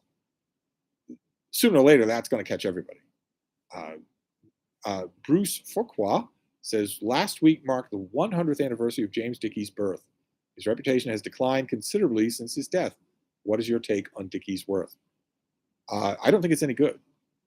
I think his reputation would have disappeared a lot sooner if not for the movie of Deliverance. I don't think he's talented at all. I anticipate that he will simply fade away completely. And that's not. I'm not saying that that's a one-to-one consequence of not being good, because plenty of people who are good are also going to fade away. James Thurber is hanging on by a thread. S.J. Perlman hanging on by a thread. Plenty of other writers, plenty of writers that Dickey knew, gone completely, who had thriving careers when he was writing. So, but I think it's going to happen, definitely. Tracy Gruggett, here is a thought. Oh, but then you didn't give the thought. Gagging for Lit says, I love your dramatic descriptions of things. Great to listen to you. Where does that come from? Or are you talking to me? Maybe you're referring to KD Books. It seems to be the darling of my own Stevestream. DT says, I'm really enjoying the Two Towers read-alongs, such as your Clout, that I read this book without starting with the Fellowship, which is how I usually reread. And aren't you enjoying it? I was totally surprised at how fresh it feels, starting with the departure of Boromir instead of the beginning of the Fellowship. I'm having a ball. I don't know that that's Clout, though. Not the Clout. It's not the kind of Clout that I'm talking about, because I've earned that. My reputation, or no, my recommendations of books are earned. I tell everybody I'm perfectly willing to rest my reputation with recommending a book against, any doubt that you might have. Same thing with the Two Towers read along. I'm not leaving it to chance. I'm not making a 15-minute video once a week saying, "Isn't this great?" I'm walking you through every chapter and showing you that it's great, showing you how it's great. But that's because I can. That's not because somebody else can, right? I'm not clout chasing by jumping up and down to praise whatever piece of crap some really influential booktuber is praising. Uh, let's see here. Andrew Russell says Benjamin McAvoy has a large following, and yet I wouldn't argue. I would argue he has nothing of value to say. I have never heard anything of value on his channel, which is enormous. Its reach is enormous. Its revenue stream is enormous, and it's all about books. On the surface, on paper, the transcript is all about books. It seems to me to be a perfect, big, church-like example of a big, gigantic, complicated edifice that has no interior. There's nothing there at all. Yet, try to tell that to the publishing world. Try to tell that to the thousands of people in his comments field saying, you are my Lord and Savior. I only care about you. I only take my book recommendations from you. He doesn't care about them at all and puts no thought at all. No, there are many examples like that. Huge booktubers who, as they've gotten bigger, the actual genuine content has steadily decreased, just leached out of their videos to the point where now they get in front of a camera, the ring lights are everywhere, the production value is through the roof, the calls to action happen thick as snow. There's 30 in every video for Patreon, for GoFundMe, for a private group, for a private book chat, for a private book club. You pay a little more for every one of those things. Where with no book passion left at all. Instead, it's I'm showing up in the studio. This is what I'm paid to do. Um, anyway, Jeffrey Clark says it seems truth on her integrity fact. None of it matters anymore. Unfortunately, I believe clout is simply how many people you reach. Yeah, yeah, it's definitely something like that. It's not the same thing as sway or influence. It's not the same thing as what it used to be. Aaron Hook is responding to Michael K. Vaughan, but what about the rumors of Rogers planning to use your clout to launch a career as California's foremost sarcophagus salesman? But I don't think Michael K. Vaughan is here anymore. He probably had as much of me as he could stand and then just left. Uh, oh, but I lost the stream. Oh, there we go. Long Tall Fran says the last 6 books on Jack's book channel were all about acquisition or reading intentions without a single one talking about what he's actually read. Does clout chasing equal advertising? Self-advertising. Oh, self-advertising. I watched a couple of recent videos. They're basically book haul videos. He reads a little bit of the back of the book. Everything is great. Everything he loves. That sounds fantastic. That sounds incredible. That sounds amazing. I'm so there. I'm so absolutely there. I can't predict the future. I think it's safe to say he's not going to read any of those books. It's safe to say that he's not going to do that. So what is he doing? Why? I know what he's doing. $20,000 a week. I know what he's doing. But books. Why did he have to make it? Why couldn't he make it about anything else at all? Why did he have to make it about books? Anyway, DT says, speaking of clout, Steve, how would you categorize your own school of reviewing and criticism? School? What school? I'm not. Maybe I'm fixating on that word, and maybe I shouldn't be. I'm probably investing it with more weight than it has.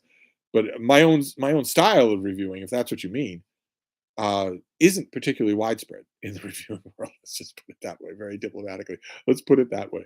My own style of reviewing is not particularly widespread. It used to be.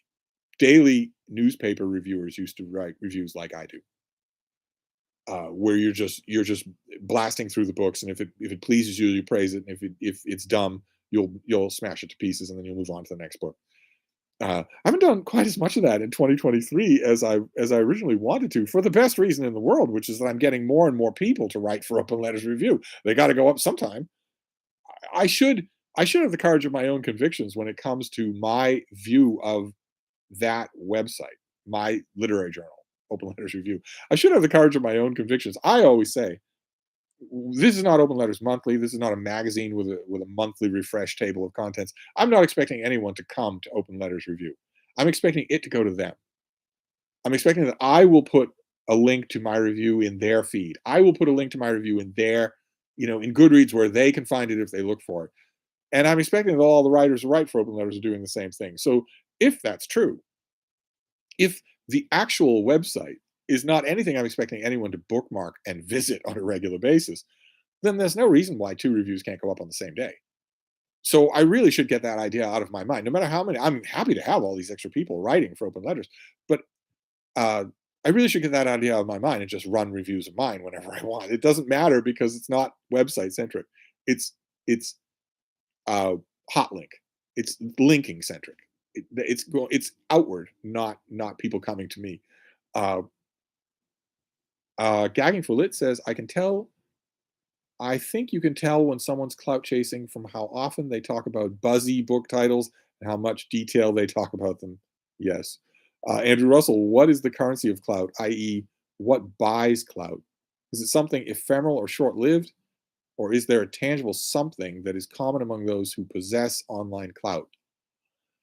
I don't really know. I'm tempted to say, as a lifelong ugly person, that a lot of it has to do with looks. But that doesn't apply to the biggest clout people in the world. I mean, Logan Paul is fairly good looking, but Mr. Beast is not. He's average at the very least. Moist Critical is not. He's, he looks like Jesus if Jesus were a heroin addict. So, I would say that Philip DeFranco has a very everyman look. He's not. I'm tempted to say appearance, but it can't just be that. It has to be. There has to be something else. I think the currency is how much you want it, because you're getting clout from somebody else. You're not generating it yourself. The kind that I'm talking about, you're not generating it yourself. So you have to want it from somebody else. Look at, again, to revert to Jack Edwards. Look at all of those videos that he has on his channel about what this celebrity is reading. So I read everything. And all through the video, he's saying, "Oh, I love you. I love this celebrity. I think this celebrity is great, and we should go. We should be married or whatever." If that isn't at least partially, and I'm being generous here, I'm thinking it's mostly or wholly. If that isn't at least partially designed to get the attention of that celebrity, I don't know what it's for. I don't think. I think that's the reason. Uh, Reed Becca says, "Evening all." Kevin J. N says, "Are you dropping another batch of videos today? Your last post live stream was packed." I know these live streams are doing well. We get up to about 100, and then people get bored and then go away. But I posted all my videos for today. I think I did 4 today. Lots and lots of bookish content. Lots and lots of bookish content. A library tour, a long video, a half an hour video of new releases, a half an hour video of a Brattle haul. Lots and lots of bookish content. And yet, and yet, um, I could go on. And one of the Brattle, I got this thing, the Cambridge Ancient History, Volume 10, the Augustan Empire. This whole big 1,000-page book is about the Emperor Augustus. All the different aspects of his reign. It's marvelously documented and incredibly crucial. The change, fundamental change in Roman governance, full of fold-out maps and family charts and whatnot. I found this at the Brattle, and I thought, this makes 2 volumes of the Cambridge Ancient History that I have, because I got volume 9, which is Julius Caesar, and it looked the same way, and I made a cover for it. I got a piece of just a grocery bag, carved it up like you did in grade school, made a book cover out of it, then covered that grocery bag in paper, drew on the paper for the spine, and then put a cover illustration on it. That's this. Instead of calling it Cambridge Ancient History Volume 9, I called it Republican Rome. This is about the end of the Roman Republic. And I knew exactly, see, I've got the cover on it here, and I knew exactly what I wanted for the cover. Of course, I wanted a New Yorker cartoon because I love them. I'm their biggest fan. And the New Yorker cartoon I wanted is from the 1950s. I went and found it. I found an extra copy so that I could cut it out and use it. These 2 oblivious American tourists staring at a ruin in Rome, and the caption at the bottom is, "I suppose there's quite a story behind all this." And that, of course, that's kind of an ironic commentary on the fact that the Cambridge Ancient History is that story. And I know exactly, I'm going to do it again. I'm going to make another cover for this, and I know exactly what New Yorker cartoon I want on the cover. I will find the biggest version that I have, and it's elaborate. It takes about an hour to do. Then I'll have a second Roman book. Anyway, the point that I was making is that I did a huge amount of bookish content, huge amount. Not going on and saying, yeah, guys, I'm doing a reading update. I've got 3 books to talk about. I talked about them last week. I've made a little progress in all 3 of them. I haven't finished any one of them. And here's, the same 3 books that you saw last week, and they'll probably be the same next week. And it's because I'm really busy, and I respect that completely. But I'm looking at that, and then I'm thinking, all right, well, if you're a book hungry YouTube viewer, if you come to YouTube for that, where else are you going to find an hour and a half of intensely bookish content that where the booktuber in question, me, is not saying, yeah, I kind of like this, I kind of like that. Instead, history lessons, literary reception lessons. I would like to think that my discussion of clout for this Stevestream does not have its ultimate roots in self-pity. So let's just move on from that. Was a digression that was going in the wrong direction. Let's just move on. Orthia NC, the YA channels that I used to listen to in the early days had so much clout, but I am the only one.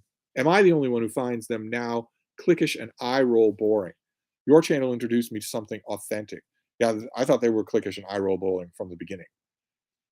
My earliest videos on my channel, I am expressing complete bewilderment at these bourbon binging, fan rogering adults talking only about books written for children. I was amazed by it then. I still am, and they're still going on. Some of them are still going on.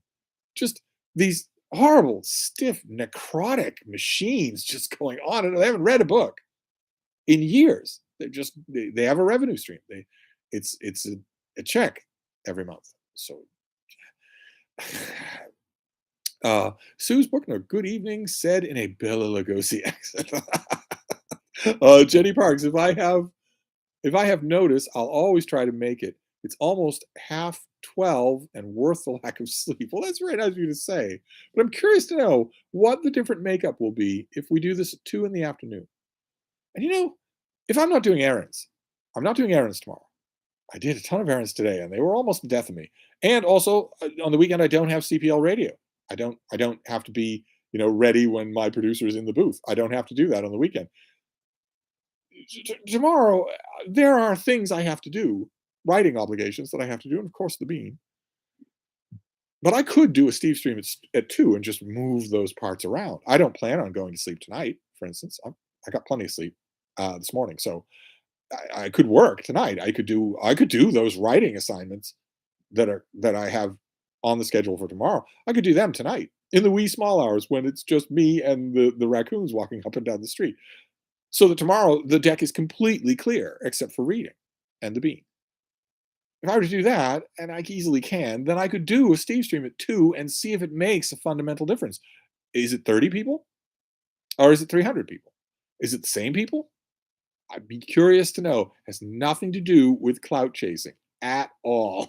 I am very happy with these Stevestreams. I love them. I look forward to them because, a friend of mine who's a YouTuber long before I was, he said, if you're ever feeling down, do a live.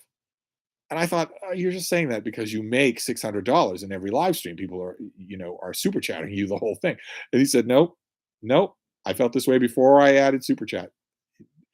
When you do it, once you do it, you'll see what I mean. He was completely right. Absolutely right. If you want distraction, I was feeling a little down because I was close to Condi, my rice cooker, and she's dead. But anyway, where are we here? Kevin JN says, I like to see Jason Momoa play King Kamehameha. Oh my God, what a great idea. What a great idea. Oh, that would be fantastic. Of course, the blue-haired check marks on Twitter would say that this is Hollywood typecasting because they can't be pleased in any way. But nevertheless, that is terrific.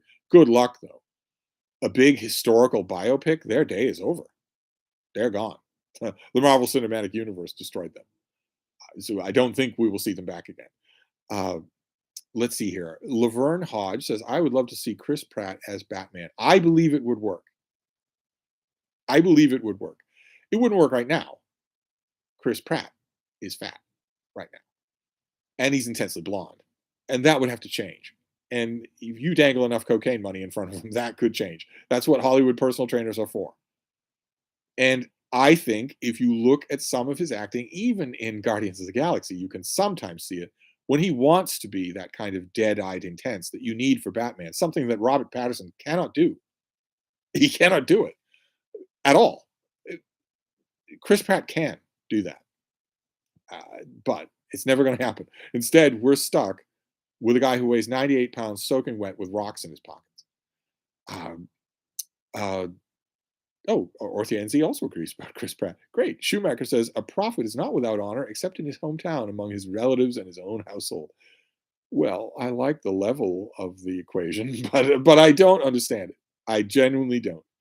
I have been nothing for years but a team player when it comes to Booktube community. I have sang its praises. I have sang the praises of all the channels that I have in mind. When I talk about this, I have praised them. I have driven traffic in their direction. I talk about them all the time in the friendliest of terms, and I always have. Complete silence. Complete, like I wasn't there at all on Booktube. And I don't know why that is. It has to be me, right? It can't be them, all of them. It has to be me. It has to be that I'm off putting in some way that I don't know or can't even guess.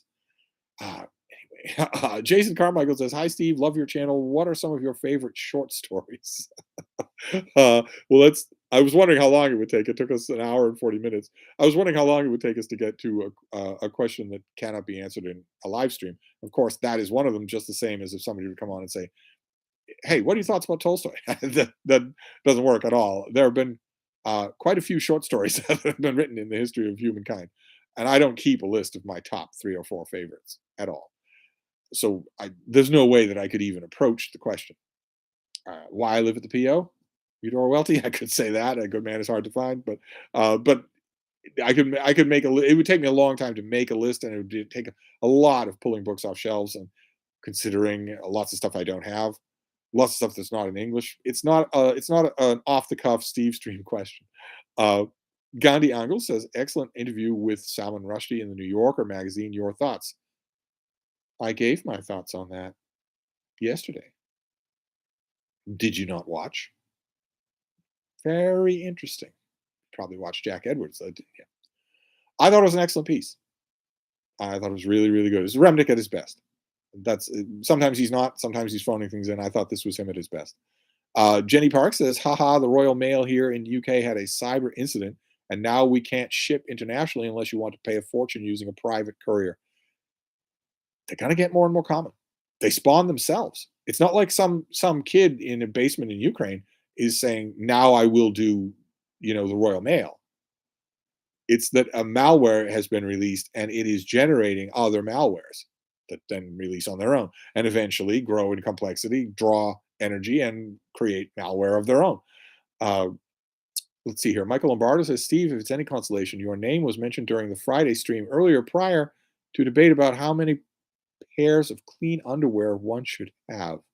What Friday stream mentioned me? Nobody mentioned me. Nobody mentions me. Nobody does. But I don't know how to answer your question. I don't deal in underwear, and I never have. I have nothing to hide. So I don't understand the purpose at all. I have been told, those of you who might be new to my channel, I have very little in the way of a sense of touch, and I've been told that if that weren't true, I would see the value of underwear, but I don't now. I don't use it, so I wouldn't know. Tori Reed says, what do you think of the book Beyond the Hoax by Alex Sokal? Don't think I know that name. James Rucala says, do you read any manga? Is Akira worthwhile? I don't read any of it. Last time I went to my comic shop, my guy there proposed it. He said, some of this you might like. I read some of it. Some of it you might like, but I'm firmly a superhero guy. The Spaminator. No, wait. The stream automatically bounced me away from the Spaminator for my own health, but doesn't matter. So my work was interesting. Found 2 meth heads screwing by the dumpster. How was your day, Steve? in this particular instance, for today, my day, that would have improved it. So today, everything that wanted to go wrong today did go wrong today. Gandhi Angle says, enjoying the first volume of Lady Joker. I kind of thought it was kind of good. So yeah, that's interesting to hear. Michael Lombardo, Friday stream with Sean and Mark, I should have said. Oh, oh, Sean the Bookman, or no, Sean D Stanfest and Mark from Book Time with Elvis. I showed up in that stream for a couple of times. Uh, Tracy Gruggett says something has to be said for the fact that so many people are attracted to people who possess an empty clout. People who must think that they are all getting substance or don't care about it at all.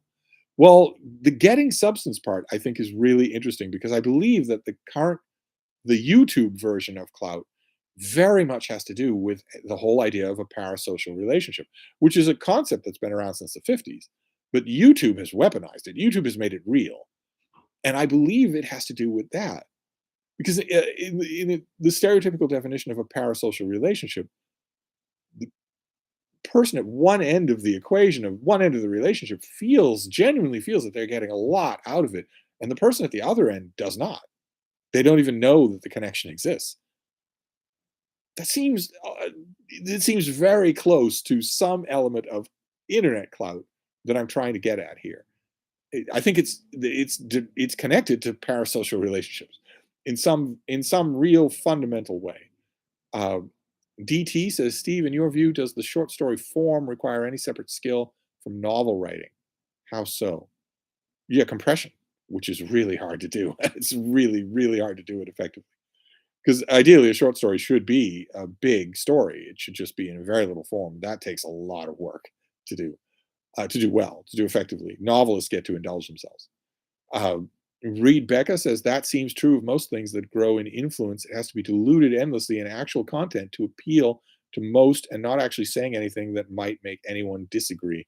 Yeah, you don't want people to feel like you're thinking because that might alienate them. The booktube channels that I'm thinking of, a couple of them mentioned in the Stevestream, and I think about them a lot more than I should, mainly because of their comments field, which is full of hundreds of people swearing religious level devotion to the person making the stream, who does not know about books and does not care about books. The fact that it's on the subject that is the heart of my life is, I think, what's got me going. Gandhi Angle says, did you receive any advance copy of Jonathan Aig's biography of Martin Luther King Jr.? Yes, I did. I got the book and I read it. I read the electronic copy. I thought it was really, really good. I want to wait and read I'll probably get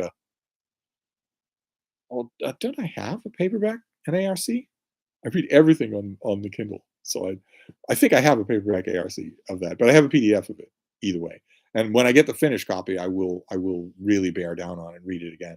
But I really, really liked it, of course. Uh, Michael Lombardo, YouTube derived clout seem to hinge on youth and attractiveness, which makes me think it's simply advertiser search for whatever appeals to Gen Z dollars. But not always, right? We could be making a very broad distinction here between clout and the algorithm. Uh, Gandhi Angle says, did you like Bret Easton Ellis's new book? So once again, you have not watched my videos. I mentioned the book today in a video. I kind of sort of liked it. I thought it was more solid and more controlled than he usually is. That's not saying much. Your reading time could be much, much better spent. Uh, Dream in the Garden. I love your library tours. Get so many great recommendations. I'll just keep continuing. Although the basis for the library tours has disappeared. I started out, the basis was going to be a video record of the books that I currently have, but the books are shifting every day in the little book room and in the rest of Hyde Cottage. So that's gone out the window. I'm just gonna go through the shelves, I guess, because people are enjoying it, not because it's going to be a record for me. Uh, Jenny Park says, would you ever do a video or Stevestream discussing booktuber and authortuber books? Well, that connects with what I'm talking about. I mean, I was talking about being a pariah, a leper, an outcast in my own neighborhood of booktubes, people whose channels I watch and subscribe to and know and like and have encouraged and talk about all the time. I mentioned that they don't even, it's like I'm not even here. And the same thing is definitely true of booktubers and author tubers who have books. I'm never approached about those books. Those books are never sent to me. The only person who has ever done that is Daniel Green, a gigantic booktuber whose channel I find to be almost entirely unwatchable. And the only reason he sent it to me is because he sent a copy to everybody. Just figuring if I can get all of booktube to be talking about this thing at the same time, it can't help but help me. So he sent his little novella to literally everybody. Didn't contact me ahead of time, didn't contact me since. It wasn't personal. I'm sure it was just an employee who did that. But all these other self-published booktubers and author tubers, they talk with each other. They send their books to other channels. Not a word to me. Not a word. And that isn't even, that has to be personal, right? Because if you're willing, like for instance, I saw that happen on an Erudite Adventure, which is a channel with about 500 subscribers. An author emailed them and asked, "Could I send you a print copy of my book and might you read it?" That it has to be that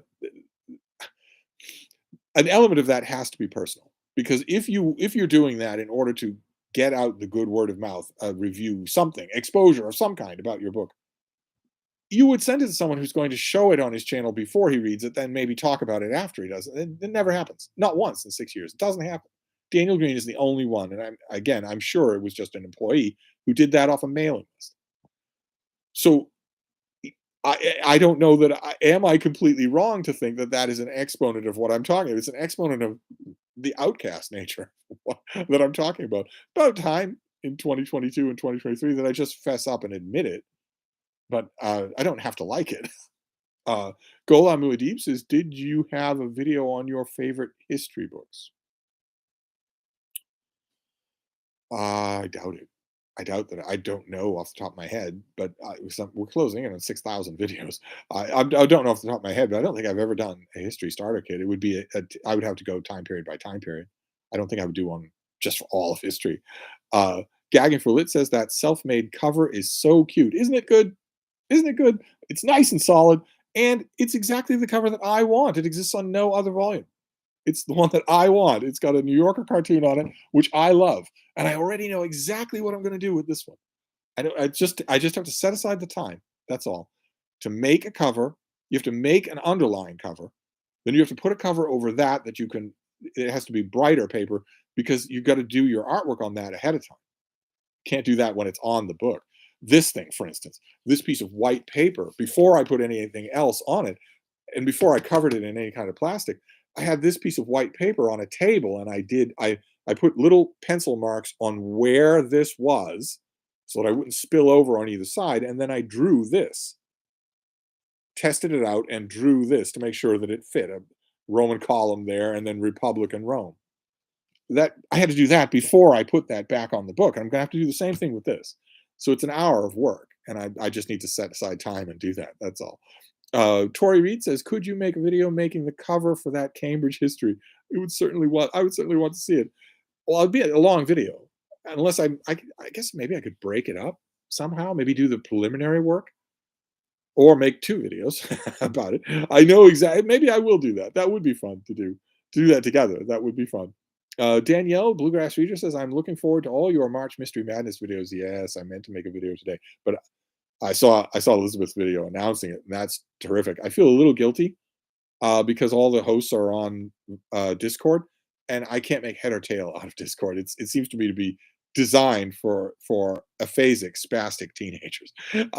Doesn't seem to me like this place where any kind of meaningful conversation can be done. But I think I got enough from her video to know what is expected of co-hosts, and I am a co-host. I was in the list on her video. I feel a little guilty because the whole structure of the thing is lather, rinse, repeat, and I have no idea how to apply that. I'm just going to read a murder mystery every day, so I have no idea how to apply that to my reading. But as Elizabeth says in her own video, the neat thing about March Mystery Madness is you can make it your own. I'm hoping that she means that because I intend to do that. But I saw her video and I meant to make an announcement video today, but I didn't get to it. You got 90 minutes today of pure bookish talk, but I'm going to make up for a lot of booktube obligations this weekend. and that's going to be one of them. I'll make an announcement video and encourage everybody to start thinking about what mysteries they're going to read in March. Again, I will be a bad host because there's no point in me making a TBR. I'm not talking about six books that I'm going to read in March. I'm going to read a lot of murder mysteries in March, but I am excited for it. Absolutely. Yuri, not Ure, says, Steve, have you ever mentioned Cambridge history before? Please do a video about the ancient history series and the medieval series by Cambridge too, maybe. Well, I need the books. I I found volume 10 of the Cambridge Ancient History today in good enough shape. It's good enough. If I'm careful with it, I can get a lifetime of reading out of it. I don't usually see these volumes at all. I'm not interested in the Cambridge modern history. Medieval history, I never see. And of course, naturally, at the Brattle, I'm always hoping that if I see this, that means that somebody's maybe there are other volumes in boxes down in the basement, because you can all guess the volume that I want, right? I love the Republican Rome volume, Julius Caesar. I love volume 10, which is about Augustus Caesar. The volume I really want is Nerva, Trajan, Hadrian, and the Antonines, and I've never seen that at the Brattle, so I don't have that yet. Uh, the user whose name I cannot read says, "Hi, Steve. Oops, my name." Yes, I don't have any idea what your name says. And I would argue, as I've said before to you, that an internet handle that no one can read might as well not exist. You might have just a blue Twitter egg. Michael Lombardo, and kudos to the new CPL film segment. Will it scratch your recent itch for reviewing film? I don't know. I think I still want to do a regular feature on my channel that is specifically book oriented. Jeff and I started with a book that ostentatiously has no roots in books, to make sure that people know this is not just about books. We're going to be talking about a new release movie every Friday. But on my channel, there's a lot more that I could do. I could go through all of Netflix looking for all the book derived content or book adjacent content of any kind. That would be a year's project. Jeffrey Clark says, I would like to see you and other booktubers in a gladiatorial combat live stream and watch who gives the best review of Mike Mulligan and the Steam Shuffle. Well, uh, okay. I mean, I get the joke, but uh, uh, no offense to my fellow booktubers, but I would give the best review. I have 100,000 times the experience at reviewing books than all of the other rest of Booktube put together. It might not be as entertaining, but as a review, it would be the best, even of such a book. But it would still be fun to see. But that kind of collective thing where we all talk about the same book or same theme or something like that, that would be a lot of fun to see. But it absolutely hinges on the fact that I am a pariah. I cannot be involved in a collective endeavor like that, right? I mean, look at one of the longest running collective endeavors on Booktube is Sean the Book Maniac with his bite-sized book chats. He's been doing that for, he's like, what, 100 episodes? The whole point of his bite-sized book chats episode is that it not include me. He's had guests on who have no Booktube channels. He's had guests on who have 2 subscribers. He's had guests on multiple times. It isn't me. I am pointedly excluded. Everyone else is welcome there to chat with him on Booktube. A nice, warm, loving, inclusive Booktube environment that exists to exclude a Booktuber. So it's not just that. But anyway, that reading guy says, "What's the topic today?" The topic is clout, and I won't say that we've been ignoring it. What's the matter, baby? Do you want to go up on your perch? Go on, go on. You're going to turn around first, and then you're going to pop up there. Go on, baby girl. There you go. The topic was clout and how it differs from the old style definition of influence or sway, specifically how it differs on YouTube, on the internet, on YouTube clout. And I can't grouse and say that we never got to it. We have done a lot of talking about it in the course of 2 hours. We do have to wrap this up, though, right? We do have to wrap this up. Let's say the aforementioned 10 past the hour. Let's see. That reading guy says a short story starter kit would be kind of nice. It would be impossible to do. There have been a few short stories written in the world. Let's see here. Yes, the clout of a rice cooker is what we've been talking about. Gandhi Angle says, I'm guilty, otherwise engaged yesterday. Does it help that I was in service to appeasing my bulldog? Yes, that does actually help. Gola Muad'Dib says, the malware has become self-aware. It definitely self-replicates. It's been programmed to self-replicate and also to self-destruct if any attempt is made to understand it, to examine it. It doesn't just sit there anymore. It self-destructs if it doesn't conduct its program. So if you isolate it and you want to figure it out and reverse engineer it, maybe find out somebody's fingerprints on it, it destroys itself. That's pretty advanced, and it can make malware that will also do that. So second and third generation malware that the original owner has never touched, never seen it. Uh, Jenny Parks, no underwear. Wouldn't that make you more Scottish than Irish? Andrew Russell, I've been psyching myself up to read Gravity's Rainbow, but am somewhat intimidated by it. Do you think Booktube sometimes contributes to this effect in suggesting reading rafts of secondary material?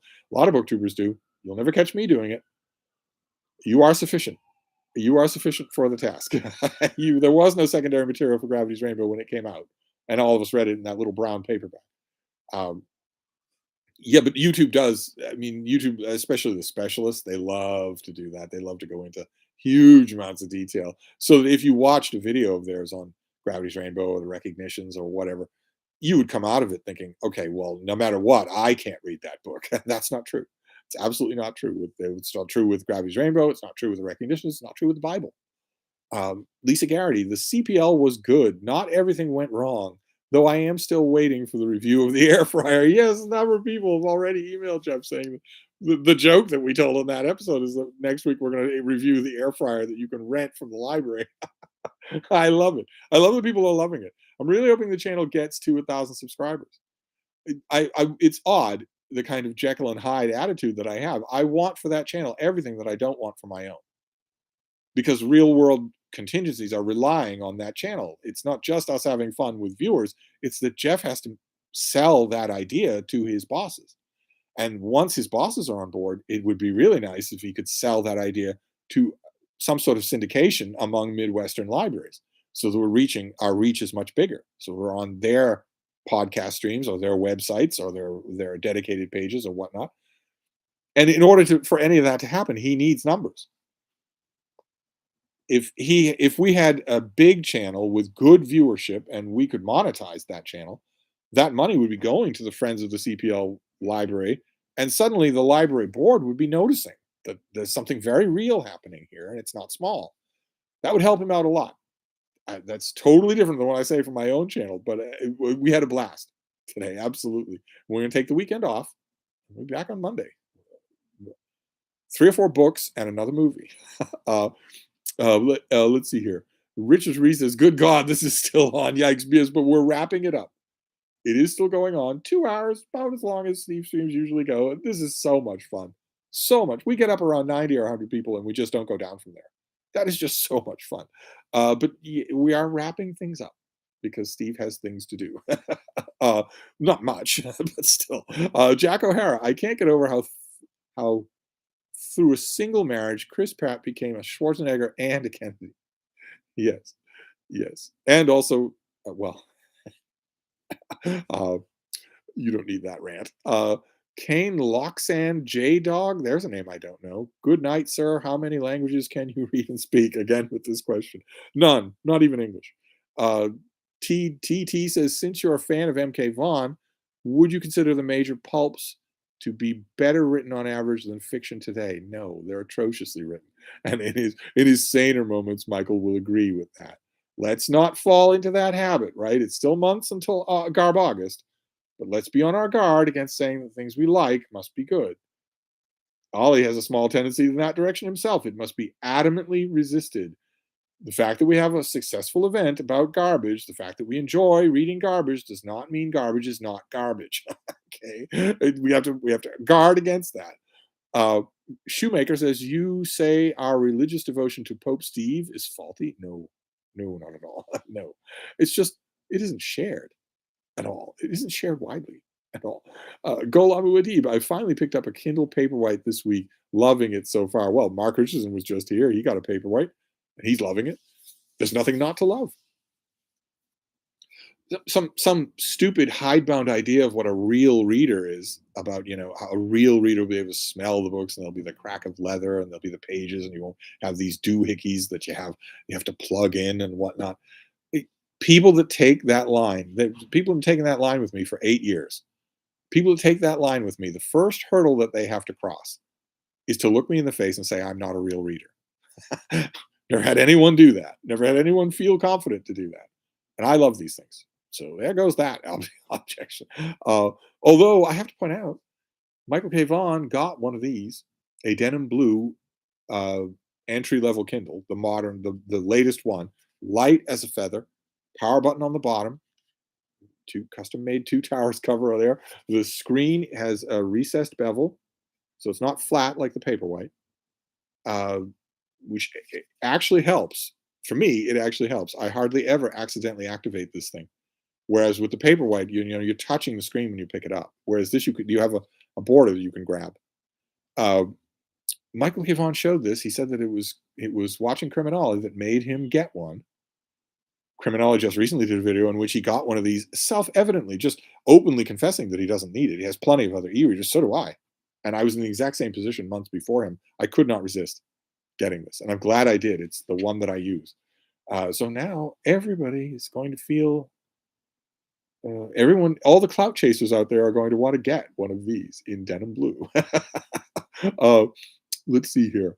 Winston Vidal, have you reconciled with Brian at Bookish?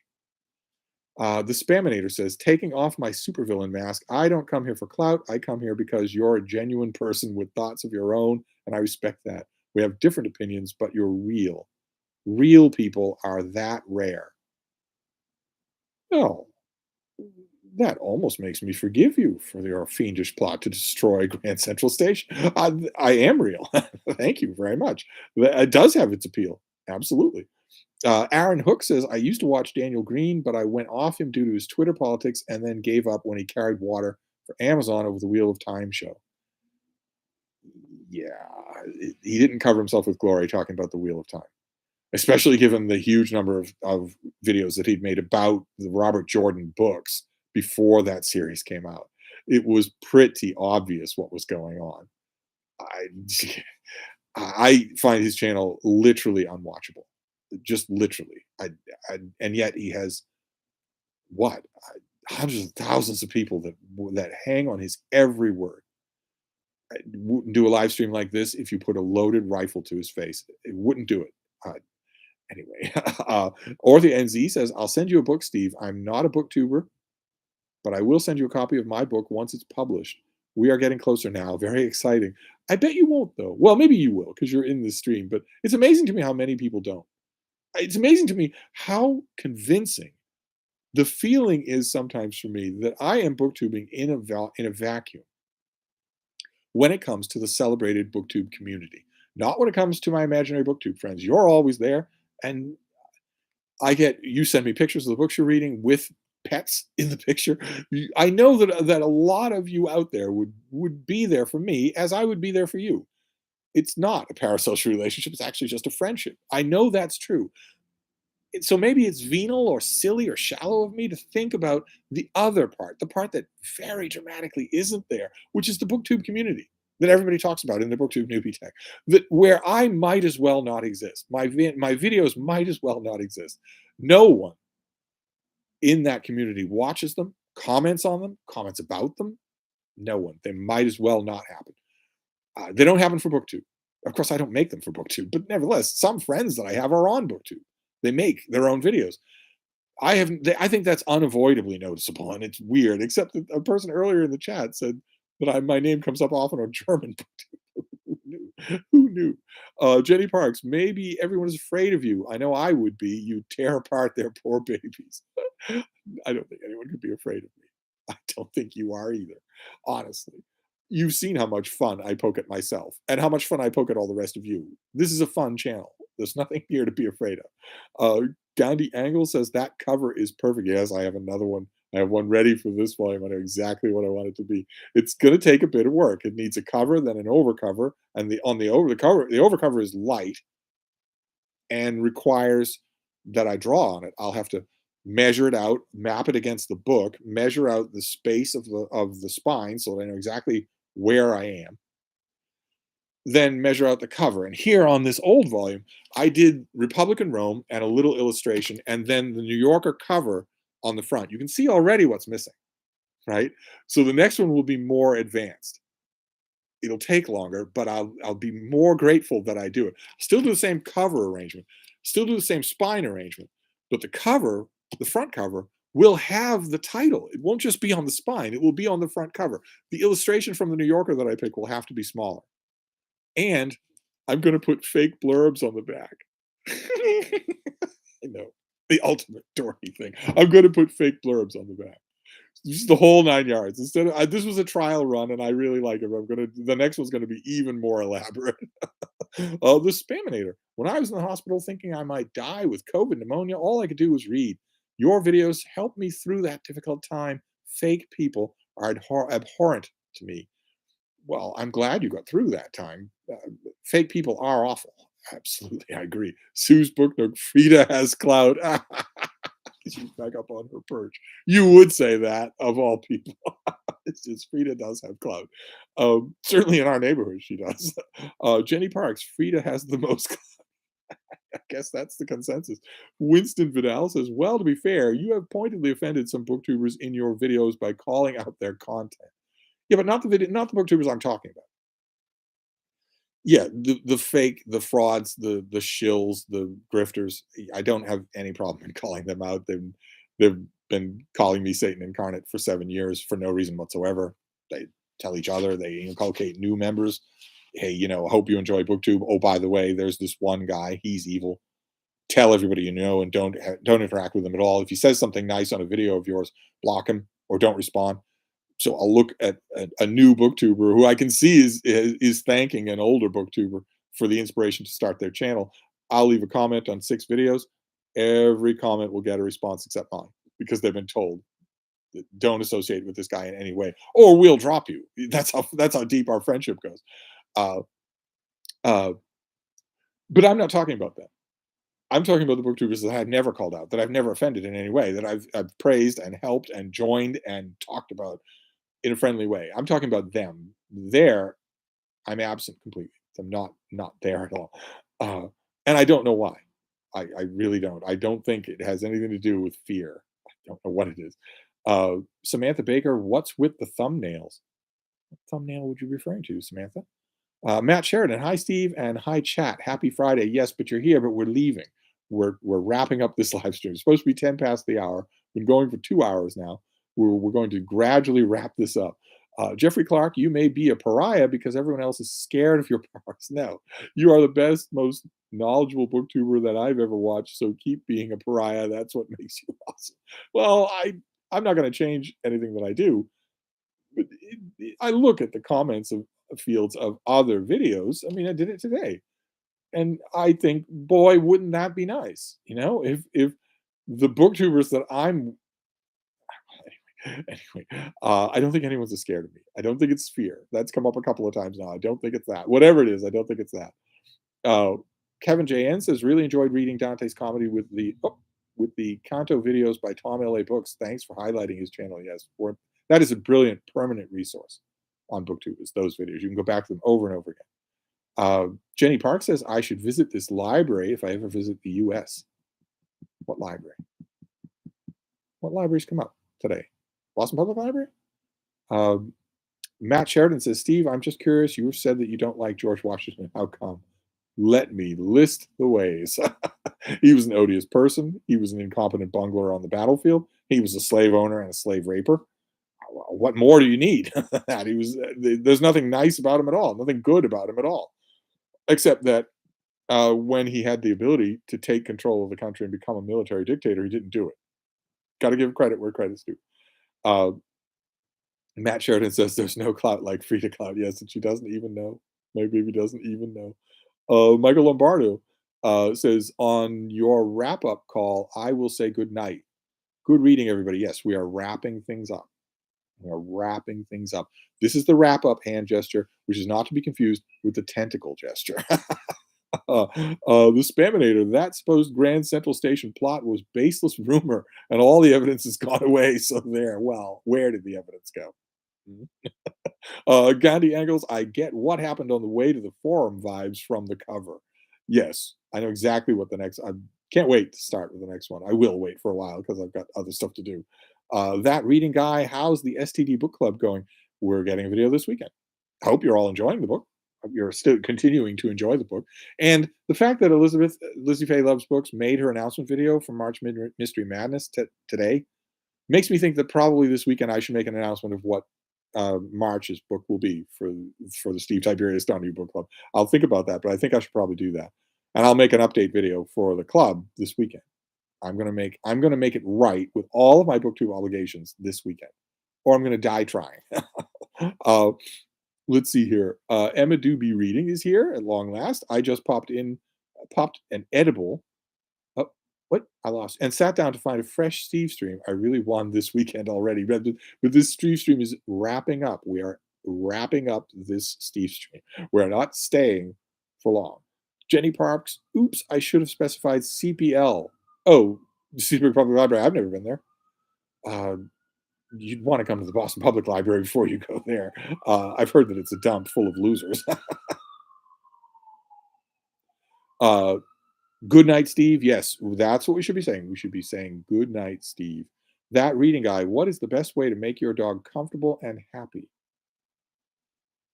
Well, it would depend on your dog.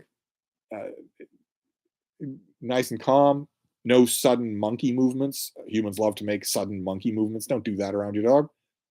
That's they don't like that at all. Most humans don't like that either. Train yourself not to do that. Nice, slow, general movements. Telegraph everything you're going to do.